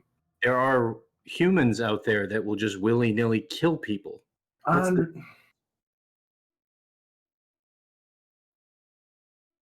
think Herkermer's struggling with the thing that we all struggle with when we're coming to grips with what we are now. It's just a bit much. It is.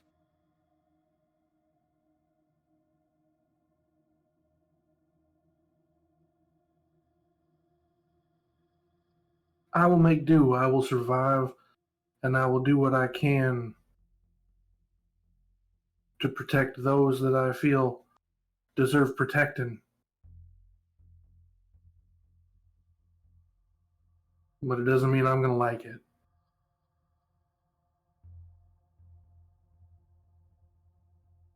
Sometimes things just happen.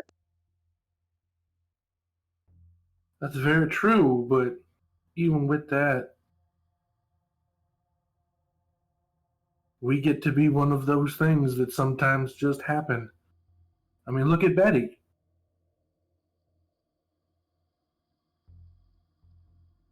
Look at the guy I killed.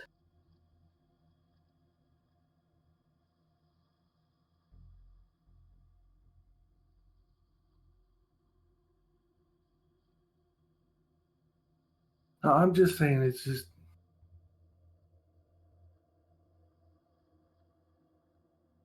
going really, really fast, and I'm learning way too much too fast.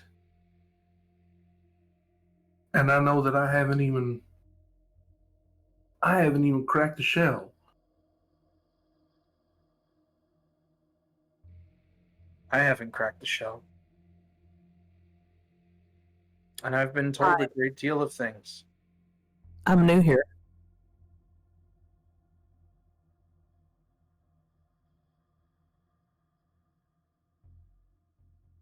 It just kind of it's the realization and the question of, is this who we are?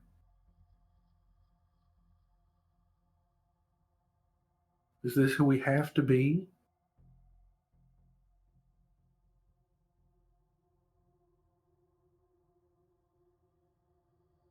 Charlie, a thought occurs to you when you were during your instruction. You were by Helen. You remember her telling you about coteries, the concept of them, how they work, and why they exist. And it occurs to you that most coteries, at least by your definition that you were told and the way it was framed for you, generally have a purpose or are formed for a reason. And it occurs to you that maybe that's not the case here. Just to put that out there.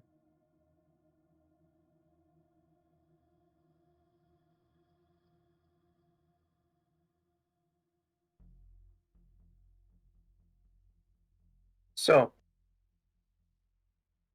I don't know if we all stand on the same place. From the same perspective. Or can have the same respect of that perspective as Herkermer.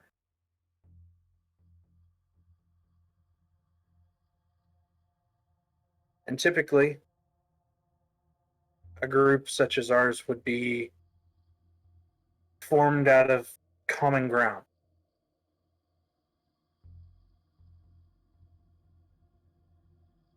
Well, Lillith, Herkermer, and myself are all brand new.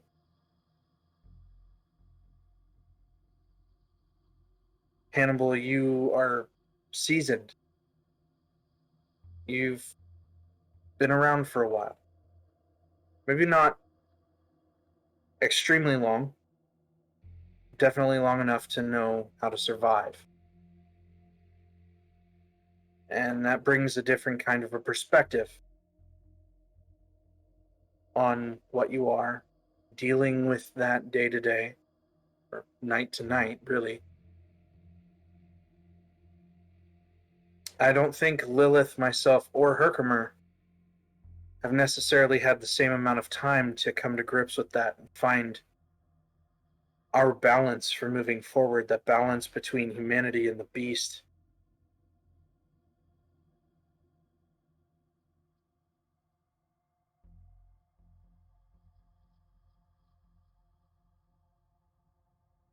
perhaps we should find the common ground between us so that this coterie will work.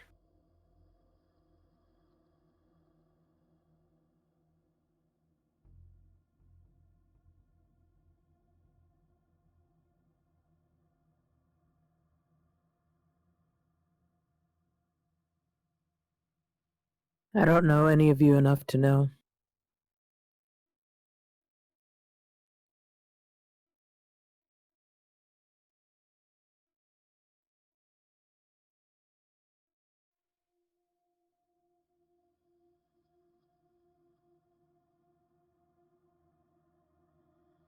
You don't know any of us well enough to know what. What common ground could be?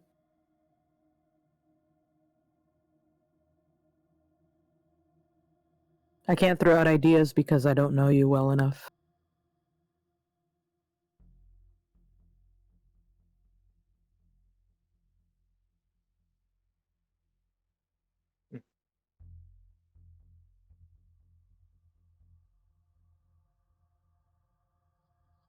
We could deal with the common ground of how we're going to pay our tithe once the deal runs out. That's common ground we got. 'Cause we got this chunk of turf. We got this patch. Why don't we try to do the best with it that we can? That's what I would want to do with it.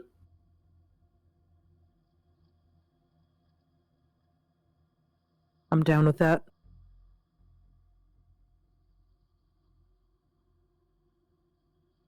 Well, we all need to survive.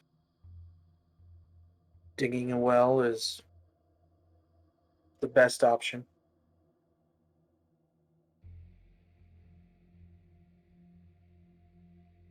I've got some things in the works at the hospital.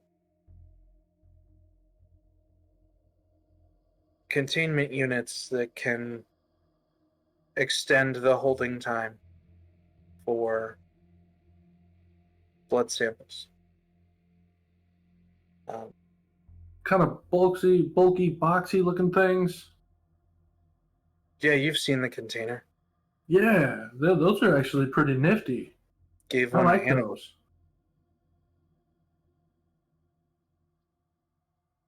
Much more convenient than just trying to haul loose bags.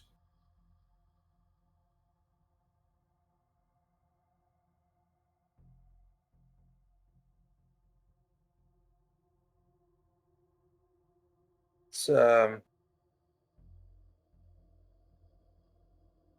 also working on a way to be able to fill those containers and not have any missing inventory.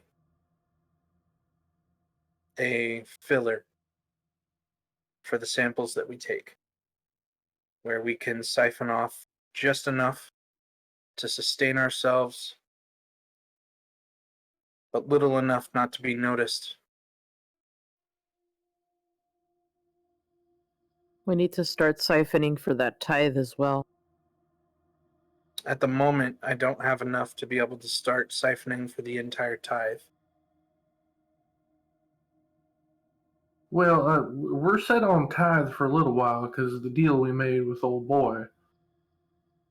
You think that's enough time to get that set up?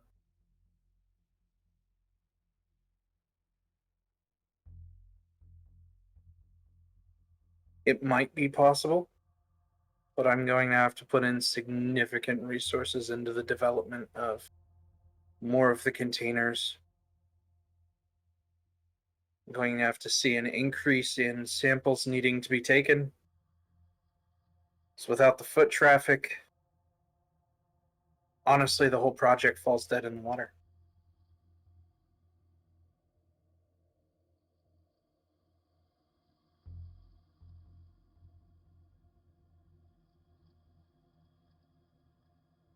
The tithe, actually, when you come to think about it, They're asking for just shy of 1 doll.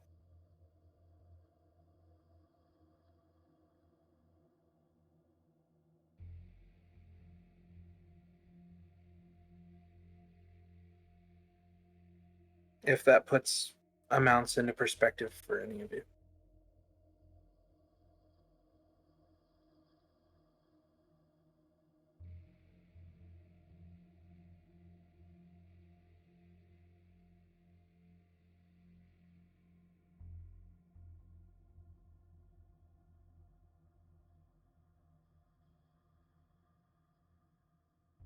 If you make the donations good enough, I can probably get you some good foot traffic in for blood donations.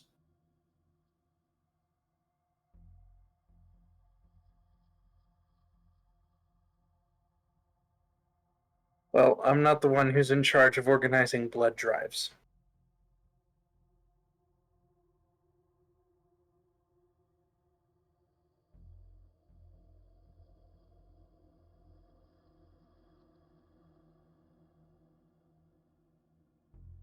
Just a quick word, just to go over some of the nuances.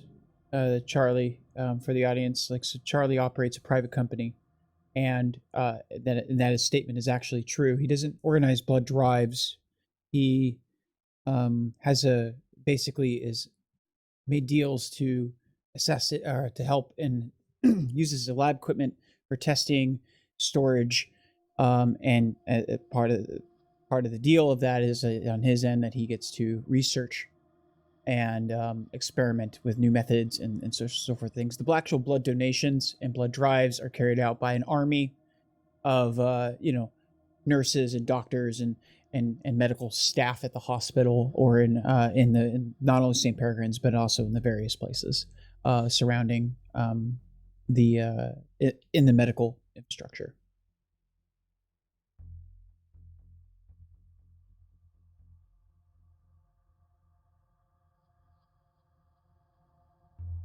That was it. So.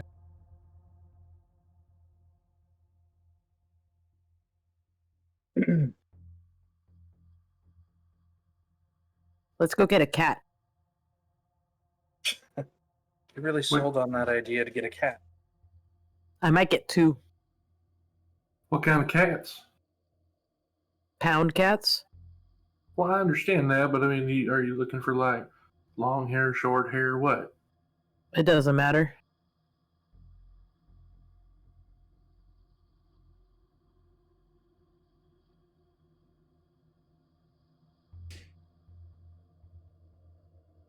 So does the coterie go and get a cat? Or Getting 2 cats. I'm going to the pound. Is the pound even open right now? not at night?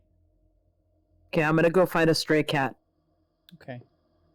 While Lillith goes out to find stray cats, is anybody else carrying on a conversation or doing anything else?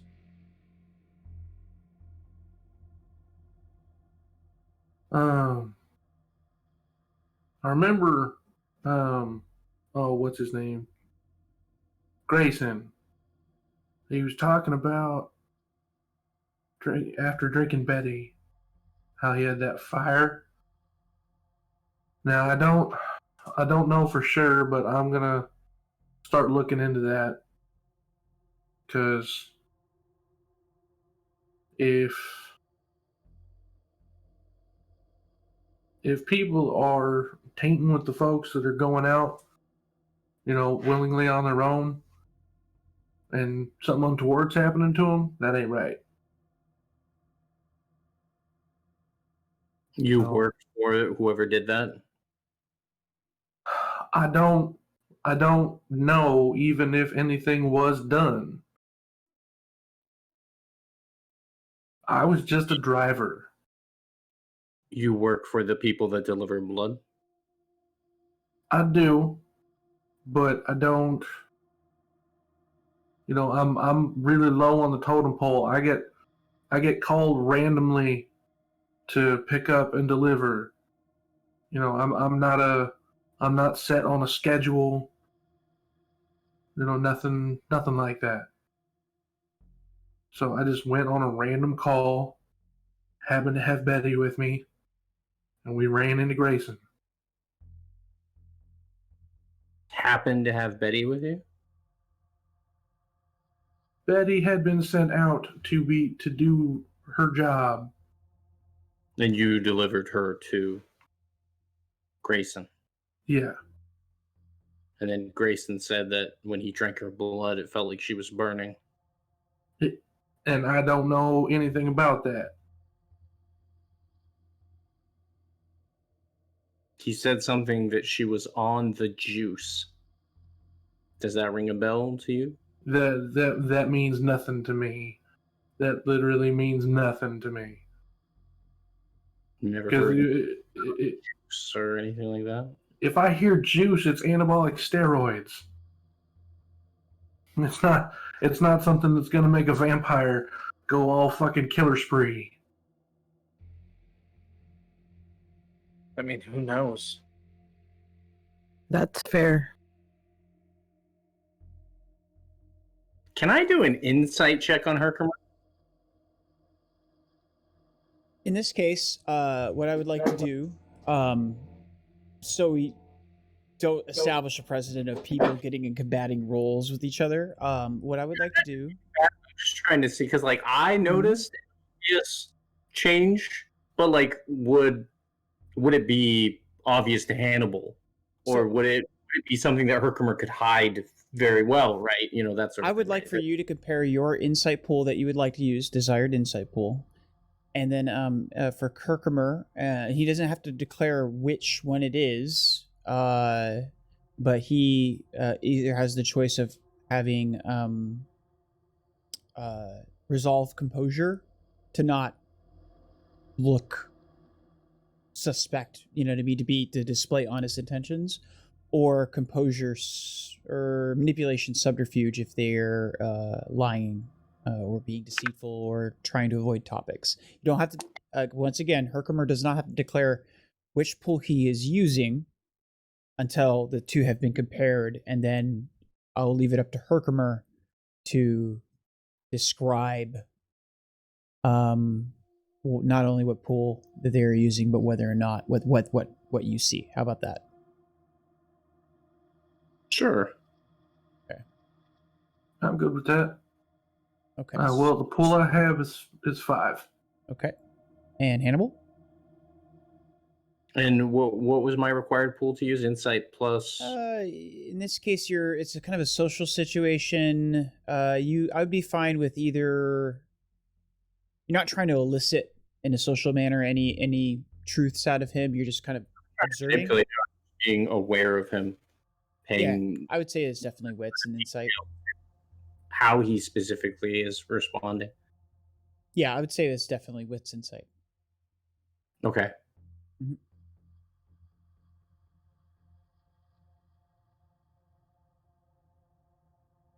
So my pool is smaller then. Okay. So you don't see any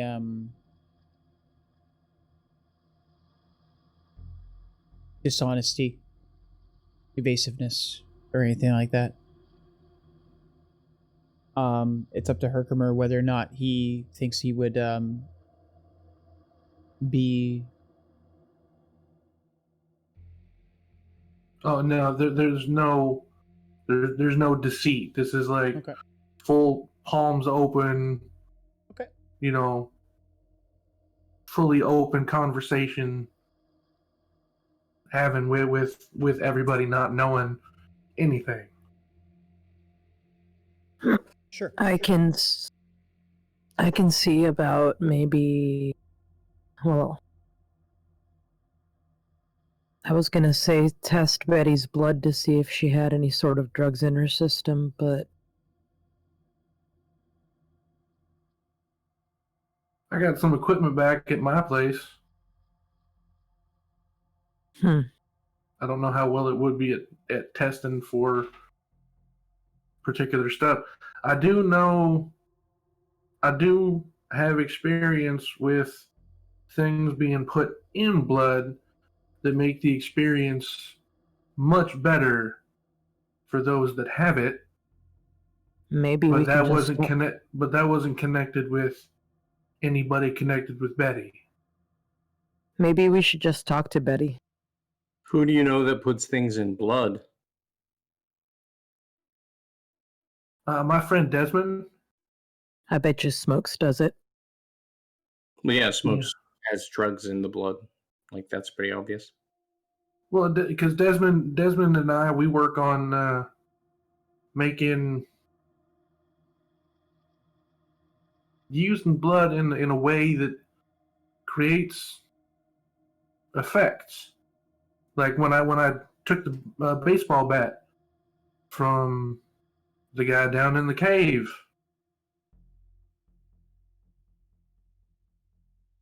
Well, I have learned how to take the blood and make things like that happen.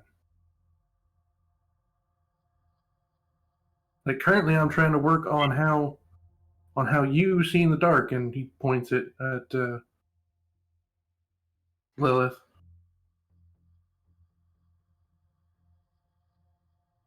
And I didn't hear what you said. Fine. I can talk to animals too. Really? That's why you want a cat. Fascinating.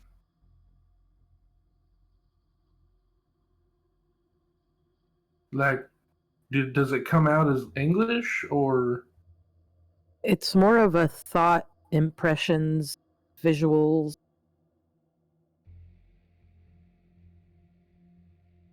It's got to be something to do with animal blood, because that's the only type I've seen you drink aside from mine.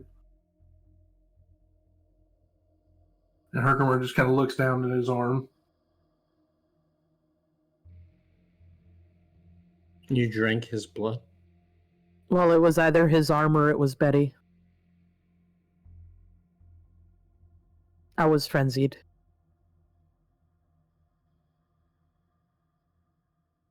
I thought it better for her to drink from me, just seeing as Betty was all laid out and bleeding on the table. Can you create the bond?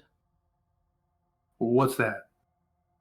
When you feed someone blood, does it make them fall in love with you? I have never fed someone my blood. I don't know, Lillith, do you love me? More than anything. Well, then apparently I can. No, I don't feel it. What? Oh. You don't feel an emotional connection that seems somehow there despite whatever limited experience you have with Herkermer? No. Okay. Is that a bad thing? Yes. Wait, Generally, why is that a good. why is that a bad thing? Because when you feed someone your blood, I've talked to you about this before, they become your thrall, your slave, your servant. Emotionally, mentally, they become obsessed with you. They want to serve you.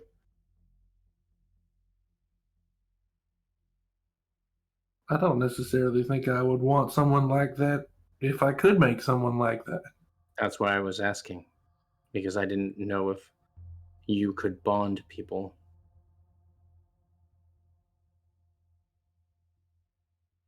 I don't think I can.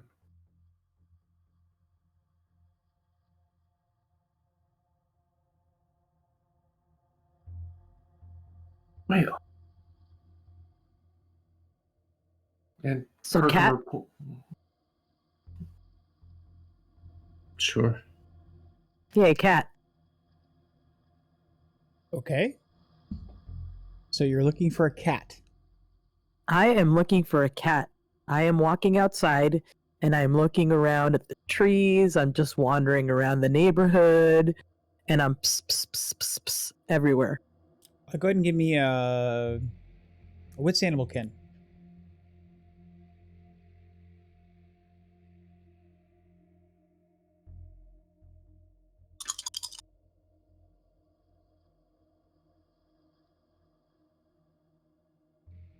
I rolled a number die, sorry. 1 success. Okay. You don't find any. Oh no, well it's just finding a city cat. Sure, you find a cat. Looks like a stray Mancoon. Okay. I'm gonna talk to it. I'm gonna try to talk to it.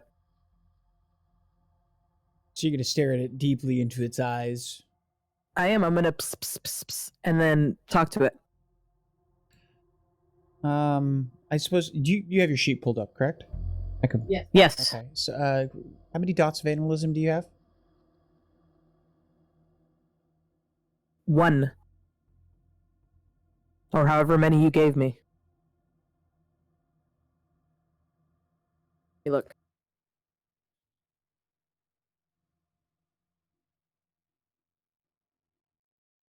I just realized I don't have the sheet pulled up, so. Yes, 1. Or You try to mentally make contact yeah. with the animal. You look it deeply in its eyes. You manage to coach it forward using your gestures and the calls, the cat calls, as it were. And the cat comes forward. You know, it's kind of comes within arm's distance, and you look deeply into its eyes, and it just stares right back at you and goes meow. I'm gonna pet the shit out of it and then try to pick it up. You're able to do that, and you bring the animal up, and the cat curls up against you. Okay, sweet. Go ahead. Oh, so although it doesn't seem to be satisfied because it's expecting warmth, because it's normal when normal people pick it up. They have warmth of their bodies, and the cats are all like, but like it's like kind of looking like it's trying to get situated, but never quite manages to. Can I roll something to figure that out? No, with your natural animal kin, you can tell, when a cat is not necessarily the most comfortable. I'm gonna burn a blood for blush health. Okay, so give me a rouse check. We don't burn blood anymore in this edition. Oh, that's right, it's rouse. Blank. Okay, so you go up 1 hunger level. Okay. Now, because it's 2 weeks, which is a sufficient amount of time to hunt and feed, I'm setting everybody to hunger level 1 because this is the first time it's come up. Okay.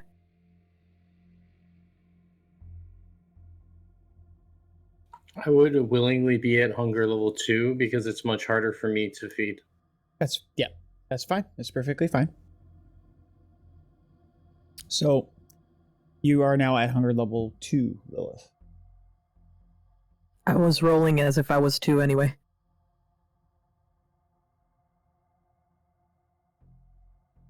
Are you coming back in after having found a cow? So you're out about like 15, 20 minutes because, you have to walk down the street a little bit and looking for places stray cats might be. And cat calling, and you come walking back in. As soon as the cat come back in, you notice at least,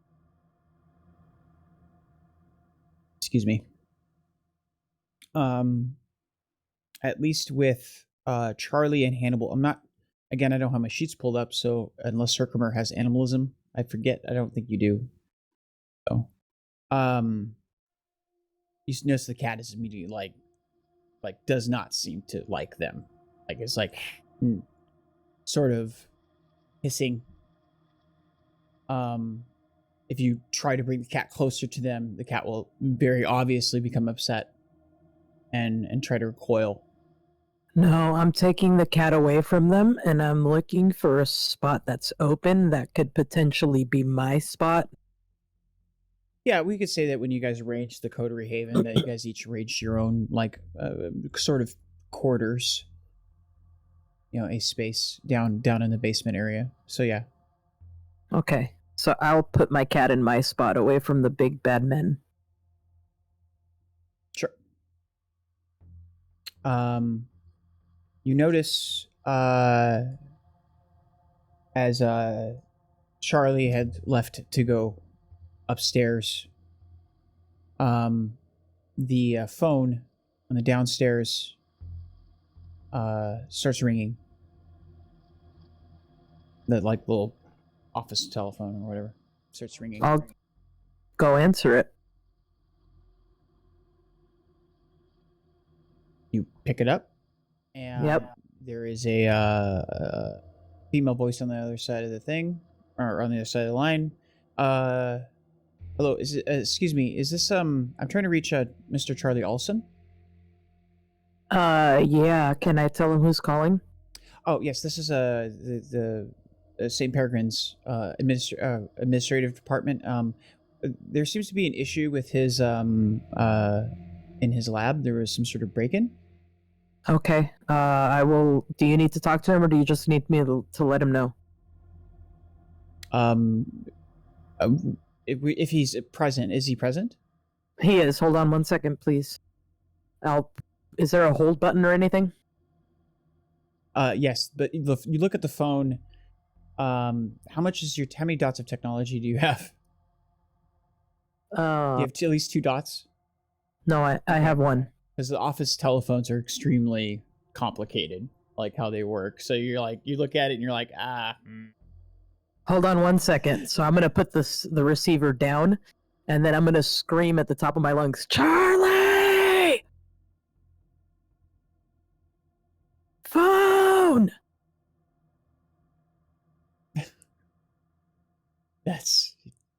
You hear the lady on the other side of the phone like muttering.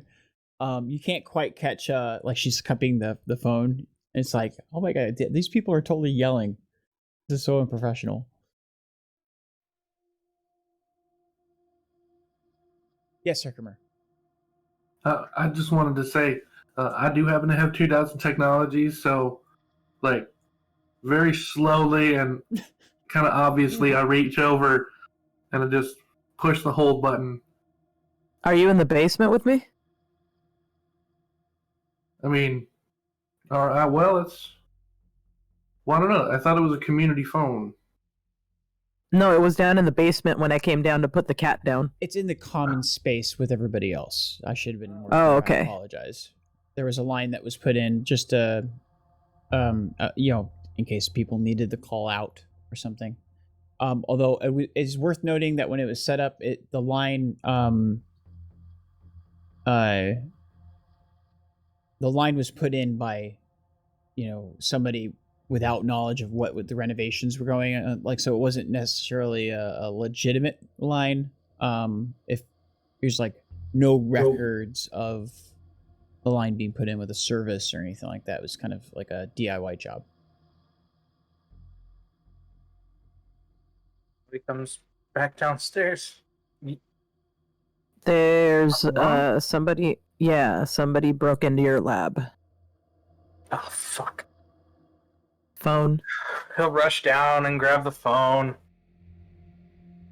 You heard, Mr. Allsun? Yeah. Hi, my name's Grace. I'm with the hospital administration. The security, apparently there was an alarm sound coming out from your laboratories. Apparently there was either some sort of break-in or some sort of situation inside. However, hospital contract precludes does not, unless there's a very obvious sign of a fire or some sort of imminent danger to the hospital. We can't enter the premises because it is private property. It's in the interior of the lab. If you could please come down here so security can assess what's going on or send somebody down here. I'll be there shortly. Thank you, sir. So you need some company? That might be a good idea. Can we swing by Walmart afterward? I'll look over at You're gonna Hannibal. need to.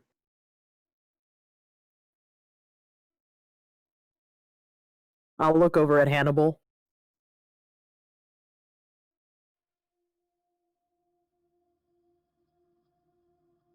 Why are you looking at me when you said Walmart? Because you always drive. Oh, you want me to drive you? Well, no, I was wondering if you would mind. Otherwise, I'll just drive myself. Sure. Oh, sweet, thanks. You're very kind. So, with that, are we transitioning? We would like to transition over to the scene at the hospital. Unless everybody has anything further to do. Okay.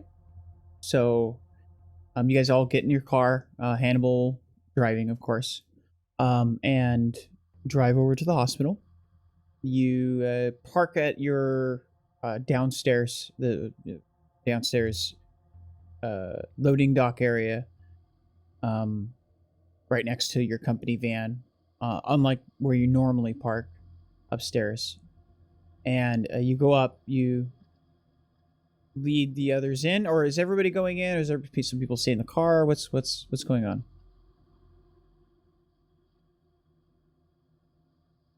I'll go in. Okay. So I'm going to assume everybody's going in. Yes, Hannibal. If Herkermer plans to go in, I'm going to stop us for a second here and be like, okay, can I just, no offense to you, Herkermer, but I need to point out the obvious here. It makes sense that I'm following Charlie because he's told people I'm his personal bodyguard. Lillith obviously works here. You look like a hobo. That's why I wasn't going to go in. No, what I'm saying is, let's get you some different clothes so you don't look like a hobo, so you blend in better. We have extra clothes. All right. I've been thinking about it for a while with all these different places we've gone to, and I meant to bring it up, but yeah, okay. I was going to say, please understand that whatever clothes you give me are more than likely just going to get wrapped up with the rest of mine, because I don't have a closet. You have a closet in the Haven.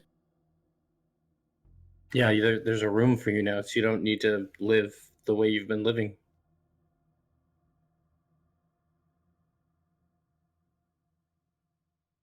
I mean, unless that's your preference.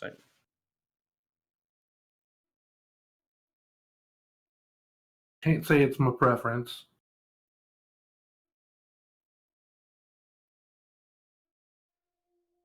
Charlie, you do know that there are spare uniforms, because often transporting and taking, sometimes hauling back and forth blood and sort of things, there can often be accidents that can soil uniforms. So it's just like a basic, extra sets of scrubs that have been put with your company, name, obviously, emblazoned. Yep. So you're able to find those in the van. So I'll go over to the van, grab the extra set of clothes, and bring them back to Herkermer. Herkermer will change fairly quickly. He's not really bashful about it, but he does clean up pretty nice. And does anybody watch him change at all? I would note that they're scrubs, so you can very easily put them over whatever clothing you have, minus maybe the jacket or the vest as it is. So you could take the vest off and put the things on and put it on over your jeans, and you'd be fine, because they're just basically there to keep people from getting stains on their own clothes. You don't always have to wear them as your only layer of clothing. All right. So with that, you guys end up going inside. You go through the security door. You notice as soon as you enter the hallway of where your labs are located, you notice several of the hospital security staff. The door to the first half of your lab is open. they're kind of standing at the threshold. There's one individual who's stepped inside, but not like, just so the door maintains itself open. And you notice, one of the officers or one of the security guards looks at you. He's like, are you Mr. Allsun? Yeah. Can I see your badge, please? He looks, and then he gets on his radio and runs the numbers on your badge to verify that's inaccurate. Like, okay, sir. There was some sort of alarm that went off inside in the interior lab when we came in because we do have the right to enter the first portion. We didn't notice anything, no fires or anything like that. But we, as you know, we don't have the right. So if you would please let us in there so we could just verify that there's nothing. Like no fires or anything like that, and we could be out of your way. Sure thing. Okay. Follow me, and he'll lead them forward. Okay. Now, like they don't even pay attention to the others because, like, as soon as you verified, they're. So with the three other officers, you guys enter the lab. They turn on their flashlights. Is there lights on in here, sir, or do we need to keep the lights off for some reason? Okay, so you turn on all the lights, and the lights like bright up because it's a lab, so like big lights come on, lighting up the entire space, making Hannibal very uncomfortable. They go walking through. They put their flashlights away, and they walk up to the windowed door, or the windowed divider that spans from the ceiling to the roof, and you notice that the security door leading into the second portion of the lab is open. The curtains are drawn. And they gesture for you to lead the way, or it's like, oh, well, one of them gets in the way and pushes it open after gets a nod from you, and then looks in, and then steps in, and another officer steps in, and then they gesture for you to come in.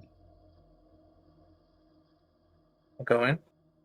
The lab looks completely normal. Nothing looks stolen or in disarray. You do notice that the freezer is cracked open. But other than that, they're looking around. They're just like, okay, is that normal? Anything in there? What's he pointing to? He's pointing to the freezer. No, it's not necessarily normal. Okay.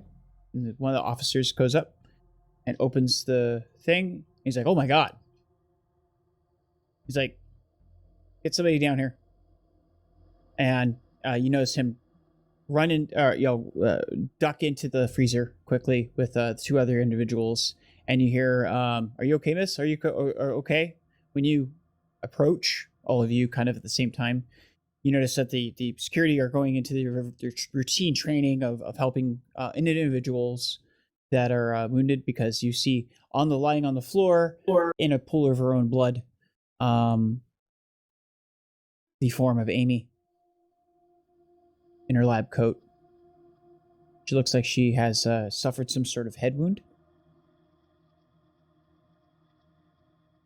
Yes, Lillith. Charlie rushes forward. I'll push past them and tell them I'm a paramedic, and I will assess the situation. Like I'm walking in like I own the place. Okay, and Charlie's also running in there as well. Charlie's also going to do the same thing. He's trained in medicine, so he works in a hospital. This is kind of his jam. Doctor. Yeah, no, he'll look at Lillith. Doctor.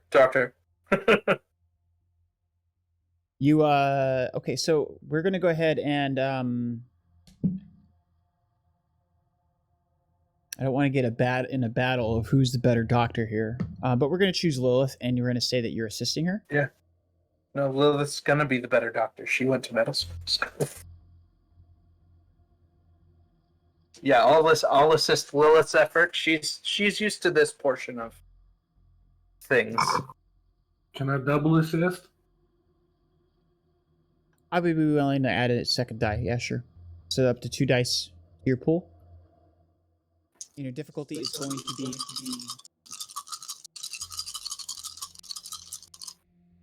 Sorry. your difficulty is going to be 4 successes.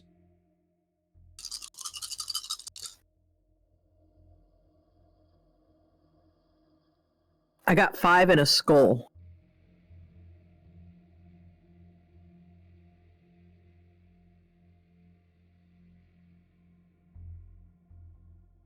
Oh, I got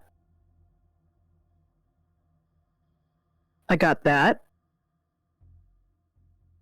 I got that.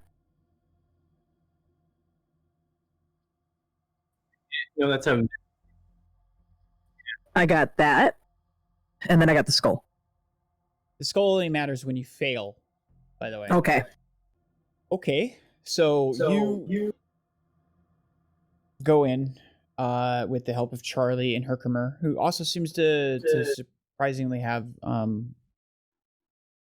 be used to responding. You don't move her. You assess the wound. You see lying next to her is one of the canisters that Charlie uses, which is obvious weapon. So is a blunt force. She looks like she's at least sustained a concussion, and she's been bleeding for quite some time. But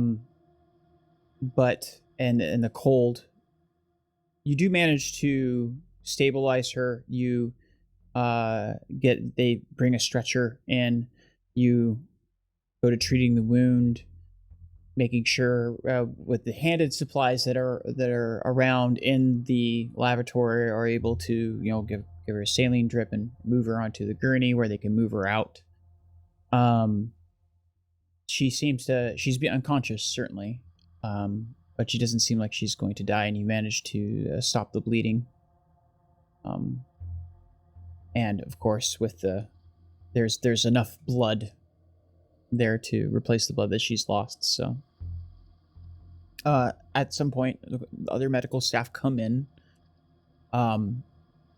and start helping out as soon as they move her out, as soon as you move her out into the hallway. I'll let the medical staff take over as soon as they come out. Kind of give them the lowdown on what Lilith did as they come up and inform them on what's going on. As you're sitting there informing the other individuals, now mind you, okay, they're in the hallway and you're handing them off. Charlie, you end up you're informing them, presumably in the hallway. Are you letting any more individuals into the lab, or where are you choosing to inform them? No, we're outside, and then we're going to maintain outside. Where is Herkermer and Hannibal at this point?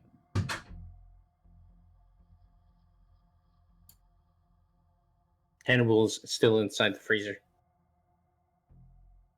And Herkermer, where are you when he's informing? Herkermer would probably be in the room, not in the hallway, just being out of the freezer and not being in the way. Okay, so you see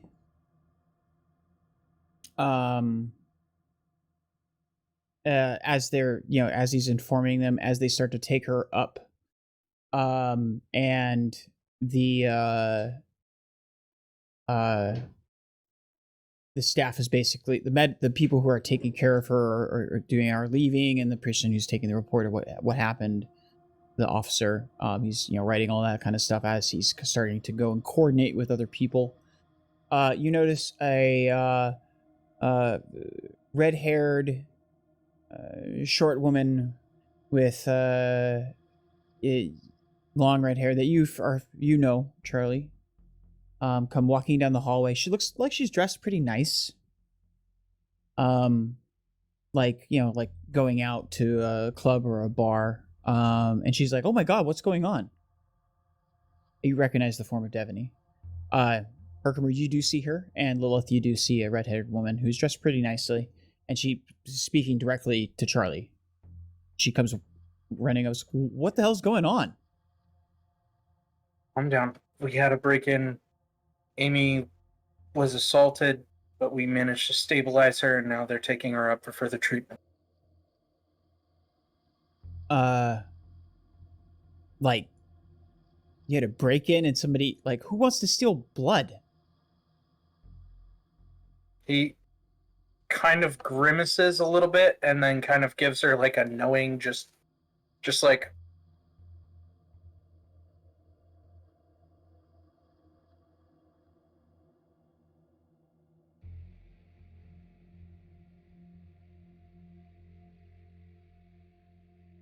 What is your composure and subterfuge, Charlie?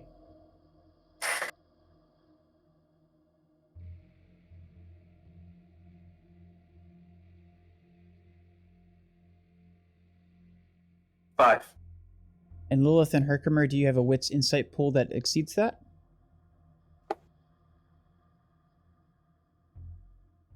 Okay, so they don't see it. She's like, like crap. Wow, she's We don't have any information to go off of. It looks like they're long gone.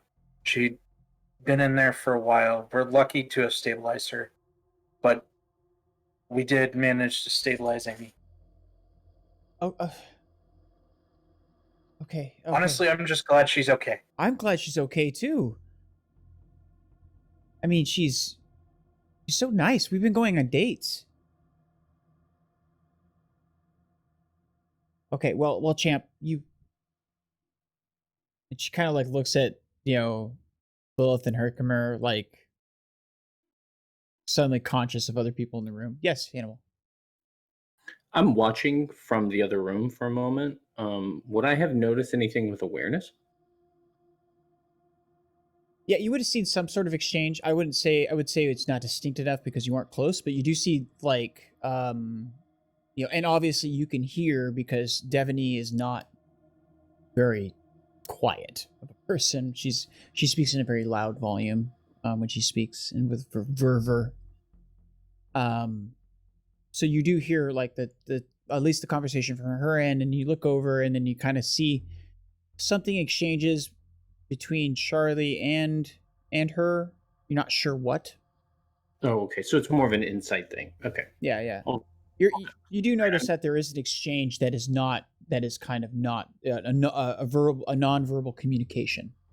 Okay. Right. So it's not something I would be aware of from where I was. Yeah.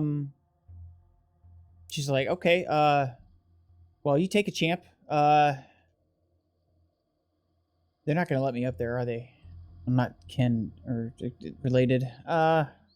No, they'll let you up there. You just have to wait in the waiting room till they stabilize her enough. Oh, okay. Well, I got all dressed up and now I gotta wait in the waiting room. Okay. Well, thank you. Take it easy, Chuck. Turns around and walks off. When she's gone, I'm gonna look over at Charlie. Yeah, Chuck. Fucking hate it when she calls me that. That's exactly what Charlie says. Yes, Hannibal. Other than when I peered over to see what was going on, Mm-hmm. Otherwise, this entire time that I've been in the freezer, I am using awareness to look for any clues and prints, fingerprints, whatever the case may be. Yeah, I was actually going to have you make a roll here in a second. Go ahead and give me. You can use your choice of awareness or investigation, and either attribute of intelligence or wits, whichever is better. Okay. So, because you're choosing how you go about, like.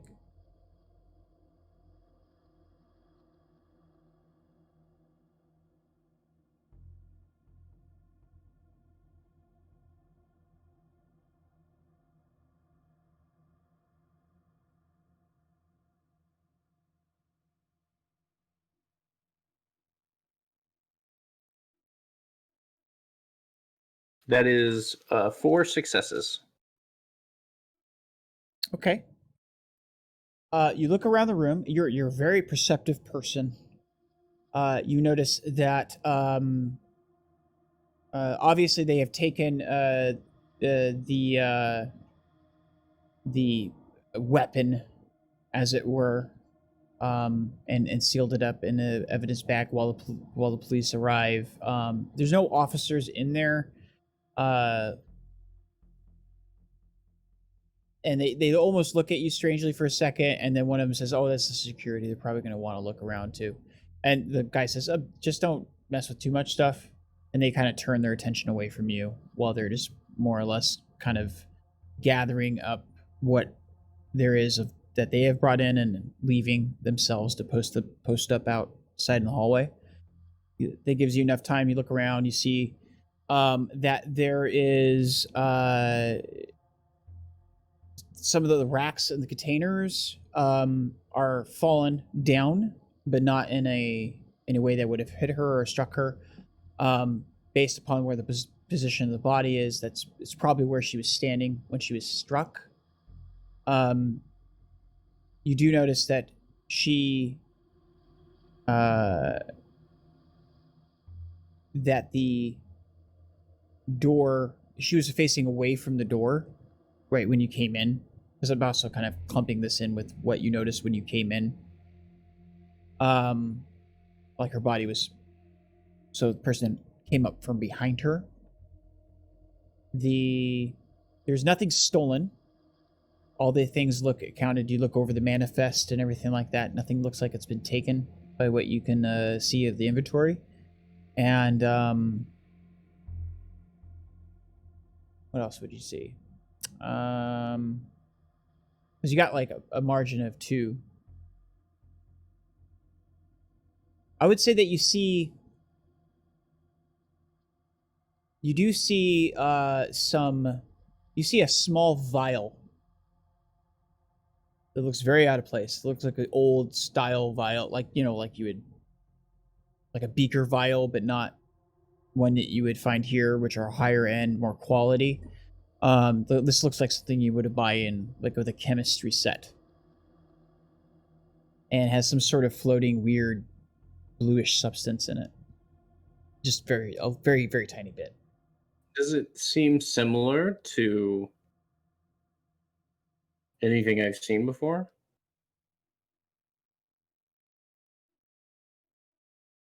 It depends. If Herkermer uses vials of similar manner, you've seen Herkermer carry around fluid, and when you first saw him consume, he poured out of a vial. Yeah, I've seen him consume vials. I didn't know if they were similar or not, though. Yes, Lillith. Can I remind him of something out of character or no? I'm going to bring this up to you guys here in a minute, so you could just say it in character. Okay.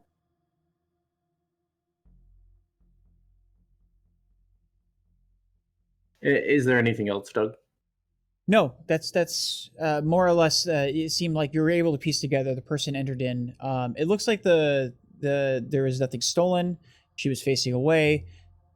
The weapon was pulled from obviously off the rack. Your awareness does like kind of put together that these things are actually pretty relatively heavy. And when you go back to notice, actually there would be one more thing. You would notice that the door was forced open, the into the lab. Like the lock, the bolt, like it looks like it was actively forced open.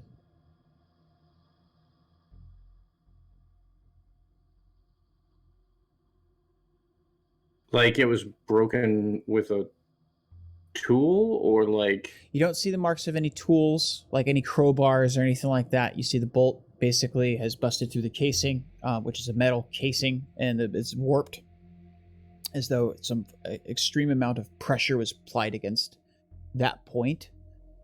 Do I see the bolt inside? Yeah, the bolt is still extruding, and it's bent. It's like completely bent. It's bent. Yeah, like okay. As though, like, you have a deadbolt and somebody forces it through, but the casing is obviously a security casing, so it's not easily going to give. So the Sure. bolt kind of broke some of the casing of the door, and the casing from the outside eventually gave. Right, indicating, but you don't see any scratch marks, any sort of anything that would indicate that, like, a tool was used. Being familiar with potence, do I see the telltale marks of someone having used their hand to do this? Potence could do it, certainly. Somebody could easily do it with yes. You maybe like the door is bent in a way that like would fit, probably be where a hand would Makes be applied. sense for hand. Okay.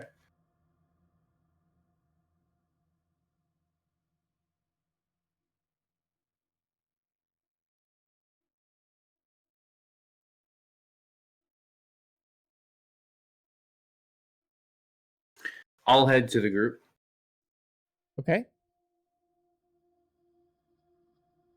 Do you have cameras in here, Charlie? I do. We should check the footage. Come with me. Also, do you have a roster of the people who work here? She was it. Nobody else has access to your lab?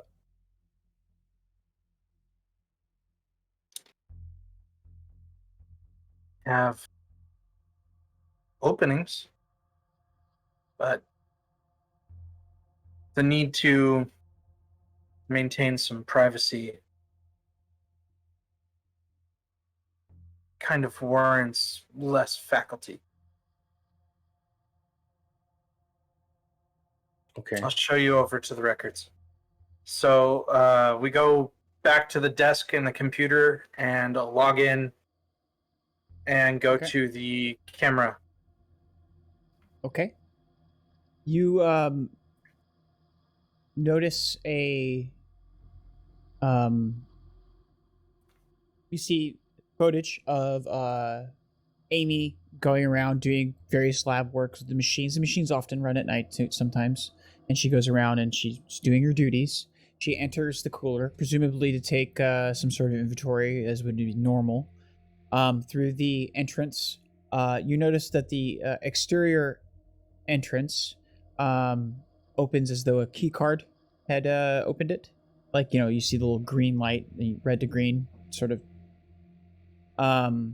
And door opens. You notice a hazy sort of blob. You ever see like those conspiracy videos, where they have like some weird picture, figure, kind of come wandering across the thing, walk up to the door, and you notice the door breaks. You notice the blob figure walks up to the freezer. Freezer opens as though it's reaching, because you can see the shape of the figure. It's definitely humanoid. Opens the freezer, and then you see it enter. And a couple seconds later, exits. As it exits, because Hannibal's paying attention, where when you found the vial, you found it near the entrance. The door tried closing, and you see a vial kind of appear out of, like, where the on the floor next to, because the door tried closing, and because it's one of those big heavy freezer doors, so it's always going to try to shut itself.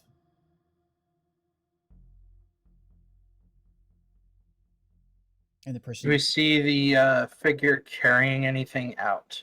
No.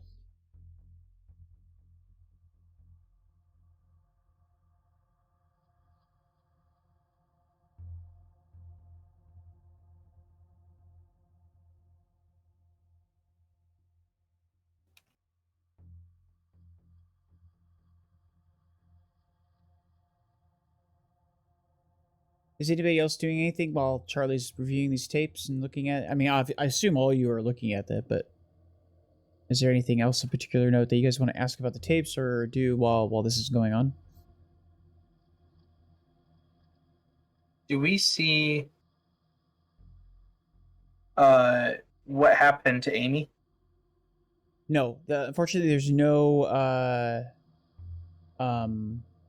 camera inside the freezer.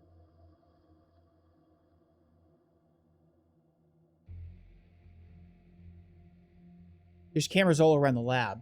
It's like pretty well surveyed, actually. Except for your office, of course. So she was already in the freezer? Yes, she had walked into the freezer, Okay. and then the door had opened. Walked up, busted. You know, they busted through the second security door, walked into the interior lab, into the freezer, exited, and then if Hannibal chooses to reveal this, the door tried to close, and the vial kind of drops on the floor from where the figure is, and then the figure exits the same way they came in. I'm gonna pause at the point where the vial drops, rewind, and then point that out to Charlie. I'm gonna hold up the vial. Yes, Lilith. Does this vial look like anything that we saw in the Sabbat thing underground? No, all of that stuff was antiquated, like antiquated sort of tools. This looks like something that you might see out of like I said, a very common chemistry set that you might get at a Walmart or a hardware, anywhere you would buy the cheapest chemistry set. So it's not even. Is it an Erlenmeyer flask? I don't know what that is. It's a long, narrow vial. Like a tube? Is it? Yeah. So it's just a straight tube that rounds at the bottom. Yep. Okay. It's an extruded flask. It's a vial. Sure. So, dollars to donuts. This was the Sabbat? Why? Well, maybe not the Sabbat, because I was gonna say that seems like a huge leap. Don't we know about a group that deals in blood that has people that use vials, I say, while staring directly at Herkermer? Oh, this is the juice. Hold on a second. Can I see that vial? I handed it to Charlie to let him look at it first, so if he's holding it and wants to hand it to you, he can. He takes a look at it. Does he notice anything off about it?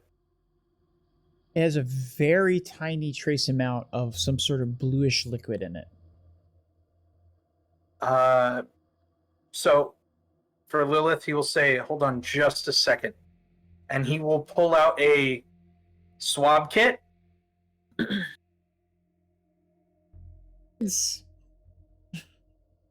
I gotta put it to use, man. I took science over medicine. So he will take the sample and pop that into the small other vial, and then hand this vial over to Lilith to inspect. Can I get a Q-tip? It reaches into his desk. I'm going to take the Q-tip. I'm going to take whatever's left of the vial, and I'm going to stick it in my mouth. I wouldn't... Oh. It tastes revolting. It tastes like you're licking the end of a boot that has stepped in shit. Like, it's just like, it's the most nasty thing. And you don't really have... Most things don't taste really that good to you unless you're blushing. Or unless you have blush of health going, you know. I have since the cat, remember? That lasts for a scene. This is... Oh, okay. I'll blush of... Well, I would have blushed of health with the security guards, I think, wouldn't I have?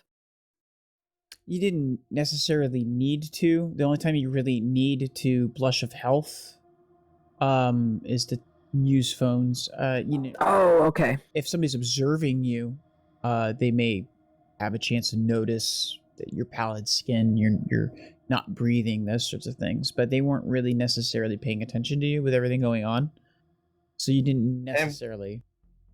And we did stabilize Amy in a freezer, so like even if they were like, "Oh, her skin was cold," we were in a freezer, dude. So, but yeah, you don't have notice any discernible effect or anything bad or good happening. It just tastes really bad. I do know Well, that was gross. I do know that you're not the only individual with science skill. Would the other individual like to assist in the analysis of said substance? Sure. Was that me or was that Herkermer? Yeah, I'm gonna be like, you need to take a step back. Why? This obviously, look at the facts here. This seems like an inside job. The fact that nothing is missing from the manifest, which means they obviously have insider information. She was attacked from behind, perhaps because she would have recognized the person if she saw their face. They disappeared off the camera, so it means perhaps someone you're working with that can hide themselves. I mean, it seems like a lot of insider information going on here, and it's strange that it's been a very short time since we started hanging out, and all of these weird things are happening around you. And you just happen to be jumping to conclusions that it's me. I'm gonna go over the canister numbers. You work for a company that deals in blood and has people who use vials. I mean, do you see how this seems strange?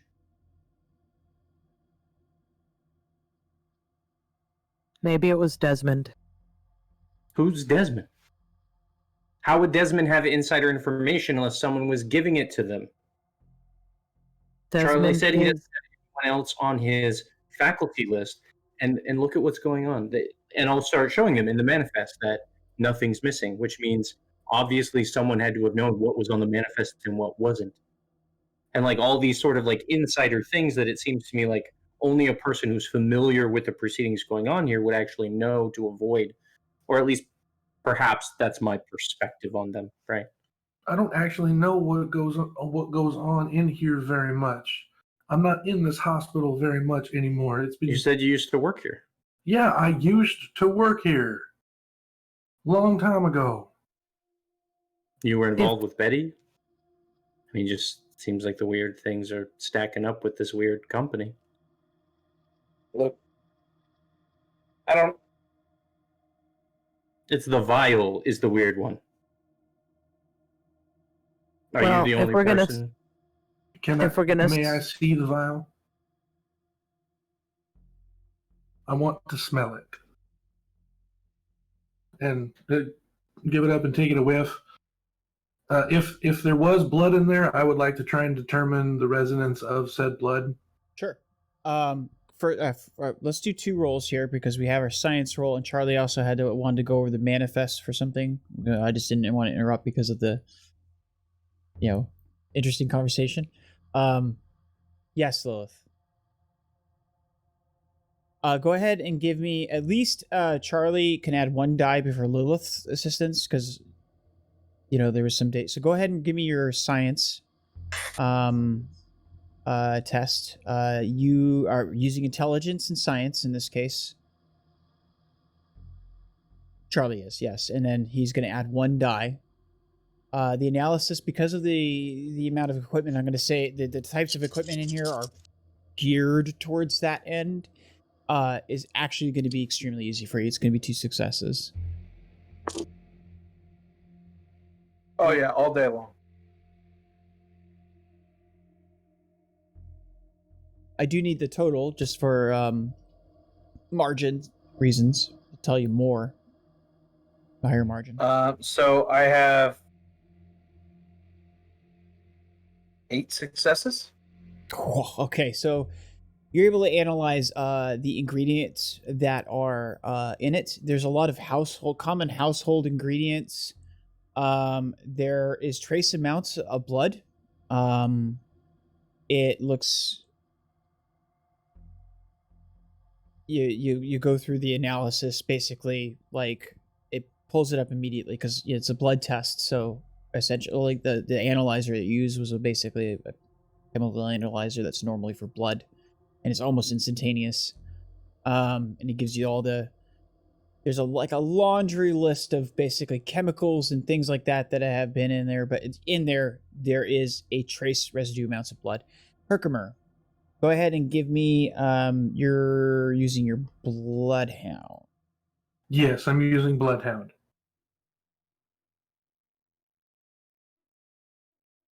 Which is a resolve plus awareness roll. Yes, go ahead and give me that roll, and I'll I got 3 successes.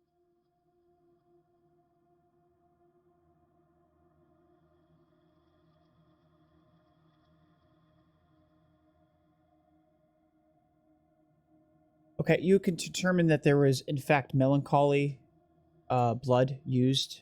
It is a blood alchemy. It is a blood alchemy. You notice that right off the bat. You smell it, and you're like, it smells like turpentine and whiskey. Like this, you can kind of parse out. But in there, you no longer salient, but obviously distilled faint residues of melancholy vitae.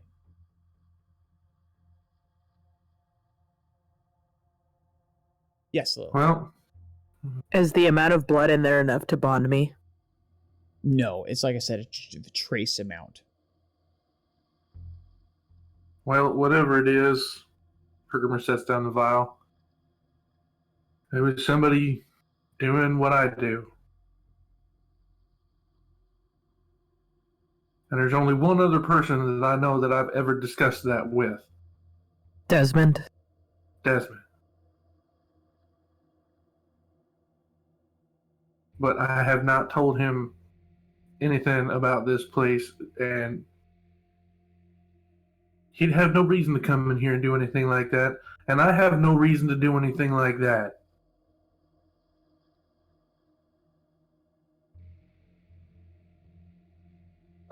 During this time, Charlie is going to be kind of looking through the for a very specific section of the books.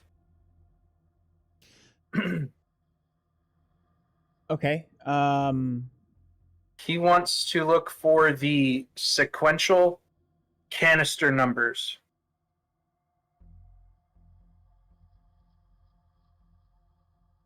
What are we looking for? So he knows that nothing was, as far as the books are concerned, was taken. However, there is record of sequential numbers of canisters. Okay. If what's on the manifest shows as non-sequential, then that points to the direction that he needs to look, whether it's waste or not. I should rephrase that. What is the goal of this investigation? What is it you're hoping to find? He is hoping to find anything that points to anything missing, what Okay. they might have been after. Were they after canisters? Were they after the tech? Were they after blood? Okay, you don't notice any vitae missing. Either because normally you keep a record, and then you have some whole blood that's stored now for purposes, and some that is written off, which is still accounted for, but is written off as waste, and then is stored. The waste is stored in a separate section, which has got some odd looks, but Amy was perfectly fine to do her job. She wasn't going to ask questions because she was trying to please. So none of that's missing. None of the normal on the books whole blood is missing. None of the batch samples that you have, which are basically normal samples that you have of blood that is stored for normal to go back to the hospital or go to a donation place or whatever, any of on the books type stuff. There has been no type of vitae taken as far as you can aware. nor is any of the lab equipment, other than, of course, the racks that are like, like kind of spilled. There's kind of a mess as Amy fell and got, whatever struggle took place here. But other than that, there's some things being damaged. Nothing intentionally being damaged, mind you. There's no obvious things that have been taken. Your computer is password locked. You look through the logs, and you don't see anybody's accessed it. In fact, when you go to turn it on, you had to turn it on your computer. I'm gonna go looking for the damaged containers. The ones that I had Amy put aside before. Yeah, she would, like I said, she would put the damaged containers off to the side so they could be written off or accounted for before they were written off. Right. And they're still there? They're still there? Yes, Hannibal. Actually, I was going to get back to you, but After the sort of pseudo argument, because I know you've been doing a lot of like checking things information, Hannibal, upon everyone's sort of responses, is going to just be like, I need some air, and he's just going to leave. He's going to leave the lab. And step away. Lillith is going to follow him out and go to Walmart. Well, Hannibal's going to disappear into the hospital. Lillith is going to follow you out and then go out to the exit. So we'll split our separate ways when it comes to you going to the hospital. Okay. So you're exiting into and you're just going. You're leaving the hospital entirely. Is that my understanding, Hannibal and Lilith? No. I'm exiting the lab and going to disappear away from the group into the hospital. Okay. And what are you doing, Lilith? Lilith is leaving the hospital. Okay. Is it either other than Hannibal saying I need air? Are you saying anything when you leave?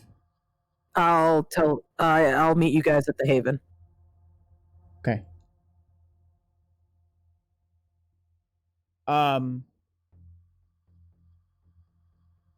Before you go, I wanted to have you make a intelligence security, or is there security additions? Hold on one second. No security. There is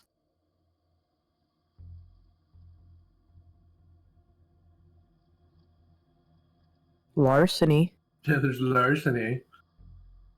Go ahead and make an intelligence, either larceny or technology skill, Hannibal, because you're as you exiting the door, something occurs to you. Might occur to you. It's difficulty of 3 successes. Bestial failure. Bestial failure. Bestial failure. We're on a roll tonight. All right. Do you wish to? I have an idea for something. I don't know exactly what you have planned for bestial failures, but I have something that I was on the fence about doing that I don't know if a bestial failure would be the appropriate would be that sort of shove that Hannibal needs to take that action. I'm game. Well, I'm listening. So after Hannibal disappears into the hospital, he's going to be thinking on what Herkermer said. Obviously, he's shown that he sort of distrusts Herkermer based on all this information. He's unsure really what's going on with everything. He needs more information about what took place. And at the same point, he feels really bad for Amy. Although the rest of the coterie has established that they have issues with the idea of bonding people, Hannibal has never said that he has a problem with it. Okay. And so Hannibal's plan, and that's why I was saying it pushes him over the edge, because I was on the fence about doing it, that sort of moral dilemma of like, should I do this to a person that's so close to Charlie in order to get this information, in order to get this thing that I want, that Hannibal wants, right? Mm-hmm. So Hannibal's basically going to, after whether she's in surgery or like when she's out of surgery and there's some space, he's going to slip into her recovery room and feed her blood, basically, to help her heal and to also bond her to him. Okay. Bestial failures, by the way, for just because I think this is our first actual. We had one, but then it got rescued by willpower expenditures. Bestial failures are a little different. They're not like you don't completely lose it, right? That's a frenzy. But the beast does manifest itself. Usually through the sort of peculiar, unique idiosyncrasies of each clan, their curse, as it were. Because Hannibal suffered a bestial failure, and because Hannibal's clan is in another book that I don't have pulled up on my thing. I forgot again to pull up. I believe it's ruthlessness. Yes, that's exactly why I thought of this, was because this seems like a ruthless action to take. So right? The compulsion you feel as you're stewing about the conversation about Herkermer, you feel it's almost like you're not losing your mind, but like you feel that overriding urge rise up, not the beast necessarily, like that anger or hunger that you're used to accustomed to, but you feel something much different riding on the undercurrents of that familiar sensation that you're always living with or existing with. A need to control, coldness, a will to dominate. Who are they to talk to you? They don't see the plans. They don't see what's going on. So a moment, an idea very much of your own, but tainted like everything in your existence, enters your mind. If you were to feed Amy blood, there would be leverage. String that only you can control. That mastery. Manipulation.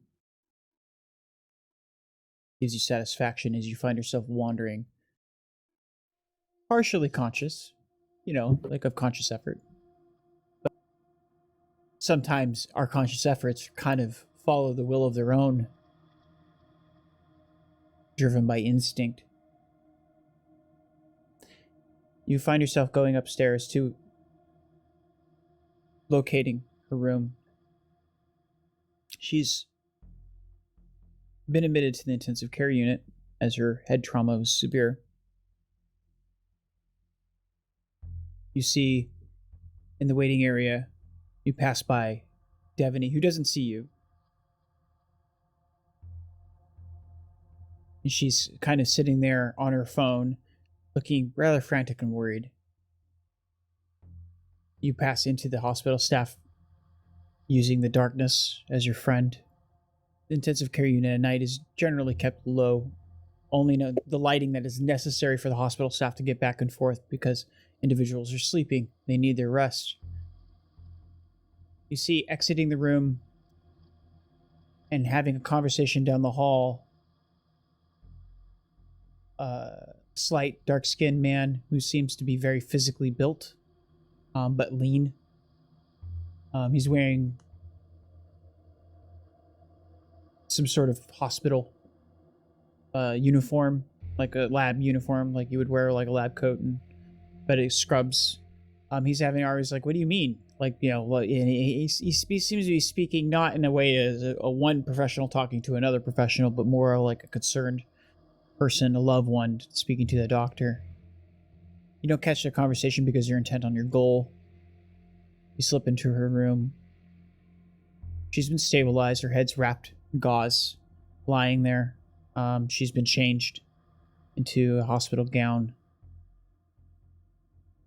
She's not on a breathing unit, but has, like your sort of breathing tube just to make sure there's air going to her, and she has saline and all this other stuff. Her heart rate is at normal. You find yourself feeding her blood. Do you want to describe in the manner in which you do it? Is there a particularly vicious manner, or is this silent, or? I don't think Hannibal would be vicious. Okay. Because I feel like the action it's in and of itself is callous enough, Sure. you know, with the connection to Charlie, that it's not viciousness, right? Mm-hmm. Perhaps if she's having some sort of transfusion or something like that, Hannibal will literally pinch it and then plug the other side into his arm, willing the blood into it, and basically just feed her his blood intravenously. Okay, give me a rouse check first. Sure. I gain 1 hunger. Okay, so you're up to hunger 3. Okay. And you could easily find like a syringe and then plug that into her line, her line that's going into her blood system. And no one would be the wiser. Because it's, it just mix in and Does he have medicine? I do have 1 dot of medicine, I believe. I also have a phone, so. Yes, yeah. No, I'm How to talking. draw blood on YouTube. Yeah, that's fair. Or perhaps you. Well, I'm not moving anything on her. I'm simply, because vampires can will the blood out of their body. My assumption is it really doesn't matter where I put the needle. I could just slit my wrists and like will it out into the tube or something, right? So I just figured, just for the sake of cinematic nature, Hannibal just takes it and sort of plugs it into his own arm and is sitting in the chair near her, just sort of feeding her Okay. this blood. That's perfect. Hands in his, There's you can his do it head by in his any hand. sort of means. Yeah. And the marks of which don't have to be necessarily apparent, because she just got hit and she's been stabbed about 1,000 times with different syringes and things like that. When doctors, they poke you and prod you when you're. So anything that you would put into her would go unnoticed. Yeah. Okay. Let's go back to Lillith real quick. You were actually leaving the hospital, correct? Yes. And where are you going? I'm not too far from my house, right? No, you're actually quite far. You're several blocks. You live in Old Town, which is in more of the central area on the east bank of the river. For just a reminder, St. Peregrine's is located in the north. Okay. Yeah, it's more. Your house is more to the southwest where you live now, or where you're. I'm gonna call a taxi to take me to my car. Okay. Are you doing anything special or out of ordinary? Okay. You go back home and you notice as you arrive back at your residence, the same familiar bird that's sitting in a place this time greets you from above. You hear a squawk. And then we'll switch over to Charlie and Herkermer, who are left. You see basically Hannibal walk out, and then Lillith.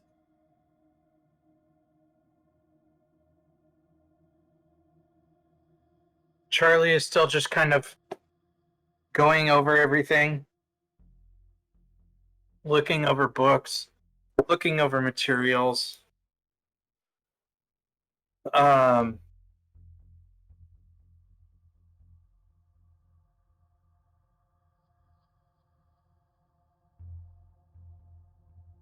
Would I be able to make an intelligence technology roll? I will allow you to make one since you're spending more time trying to research. Yeah, give me intelligence technology to see if something occurs to you that you've kind of missed. I'll give you a chance to see if you can discover it. I'm going to give you a little bit more difficult than I would have given Hannibal, so it's going to be 4 successes because it's almost like you're looking for something in plain sight. You ever look for your car keys and they were sitting right in front of you because you didn't think about it? And go ahead and give me that roll and go. Yes, Herkermer. I was going to say, can I aid him in the technology role? Sure. Absolutely. Okay. Alrighty. Are you guys having any sort of discussion while this is going on? Yeah, what are you looking for? I'm looking for anything that they would have taken, anything that would have been of interest. I need to know what they've taken, if they've taken anything. And if they haven't taken anything, that's a little strange. Someone come in here. 9. 9 successes. Yeah, I think that's a crit success. Okay, but no. Okay, So there's a lot of them. go ahead and finish your statement, Herkermer. Well, I was just saying that it's awful suspicious that someone just coming in here come after some poor woman. Yeah.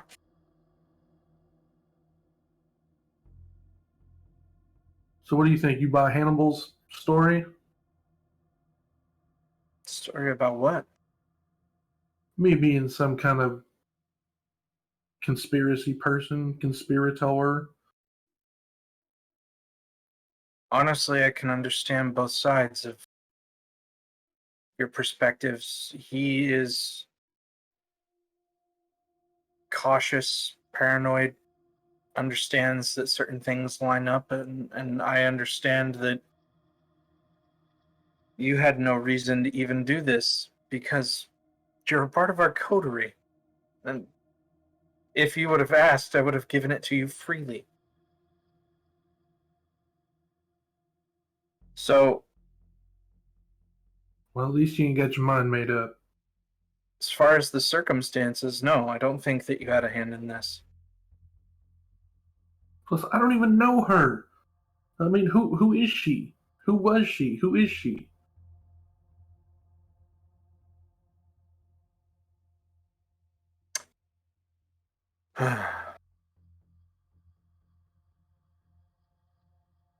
Best secretary ever. Sorry, assistant. Hmm.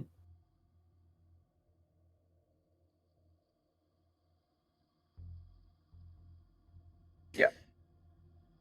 You realize there's one detail that you haven't missed. And the key card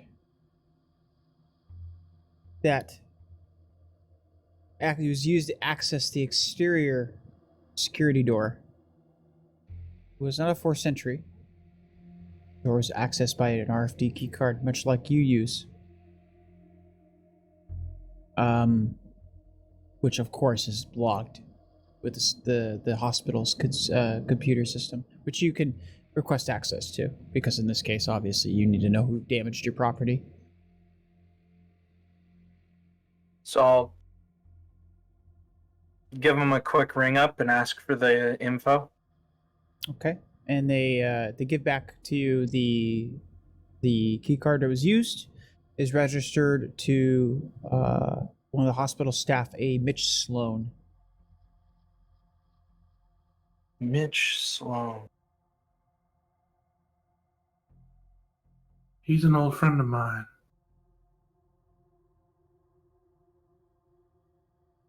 The key card was given out as a part because he's one of the hospital staff that obviously assists in collecting blood and facilitating. They often need to come into the portion of the labs to drop off things or work with stuff. They, because it's not entirely an in-house operation you run here. You do lean on the hospital for quite a bit of your support and labor. Yes, Hannibal. I don't want to interrupt the current scene whenever this is resolved. I just have Sure. a little tidbit I'd like to add. Not to this, but to something else. Mitch wouldn't do that.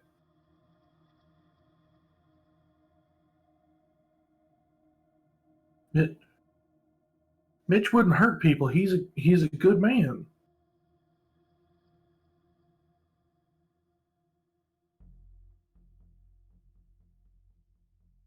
Well, that just don't make no sense.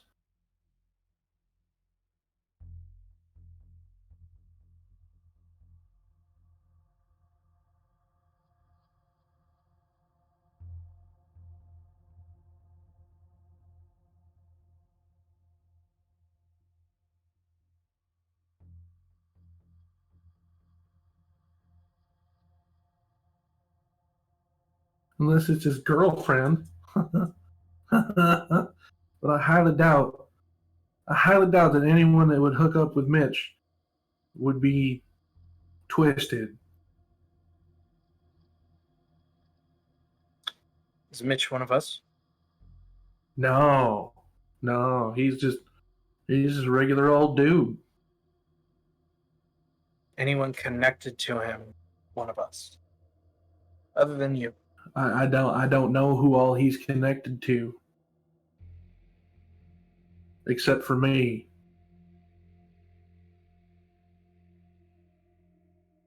This is looking really bad for me now.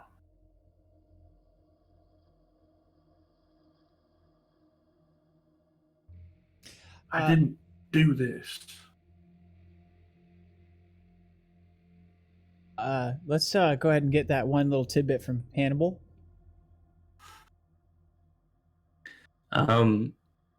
If it's okay with Lilith, when she finally leaves Walmart, Hannibal is sitting out. His car is parked in the parking lot, and he's just like sitting on his car, kind of just waiting.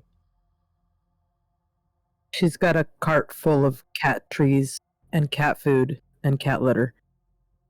He'll help her load them up into the car, you know. Hannibal typically has to park a little far away, but you do manage to get her notice. You avoid Walmart like the plague now, because Walmart is extremely bright. Oh, sure, yeah. So, okay. I think that's where we're going to call it for the evening.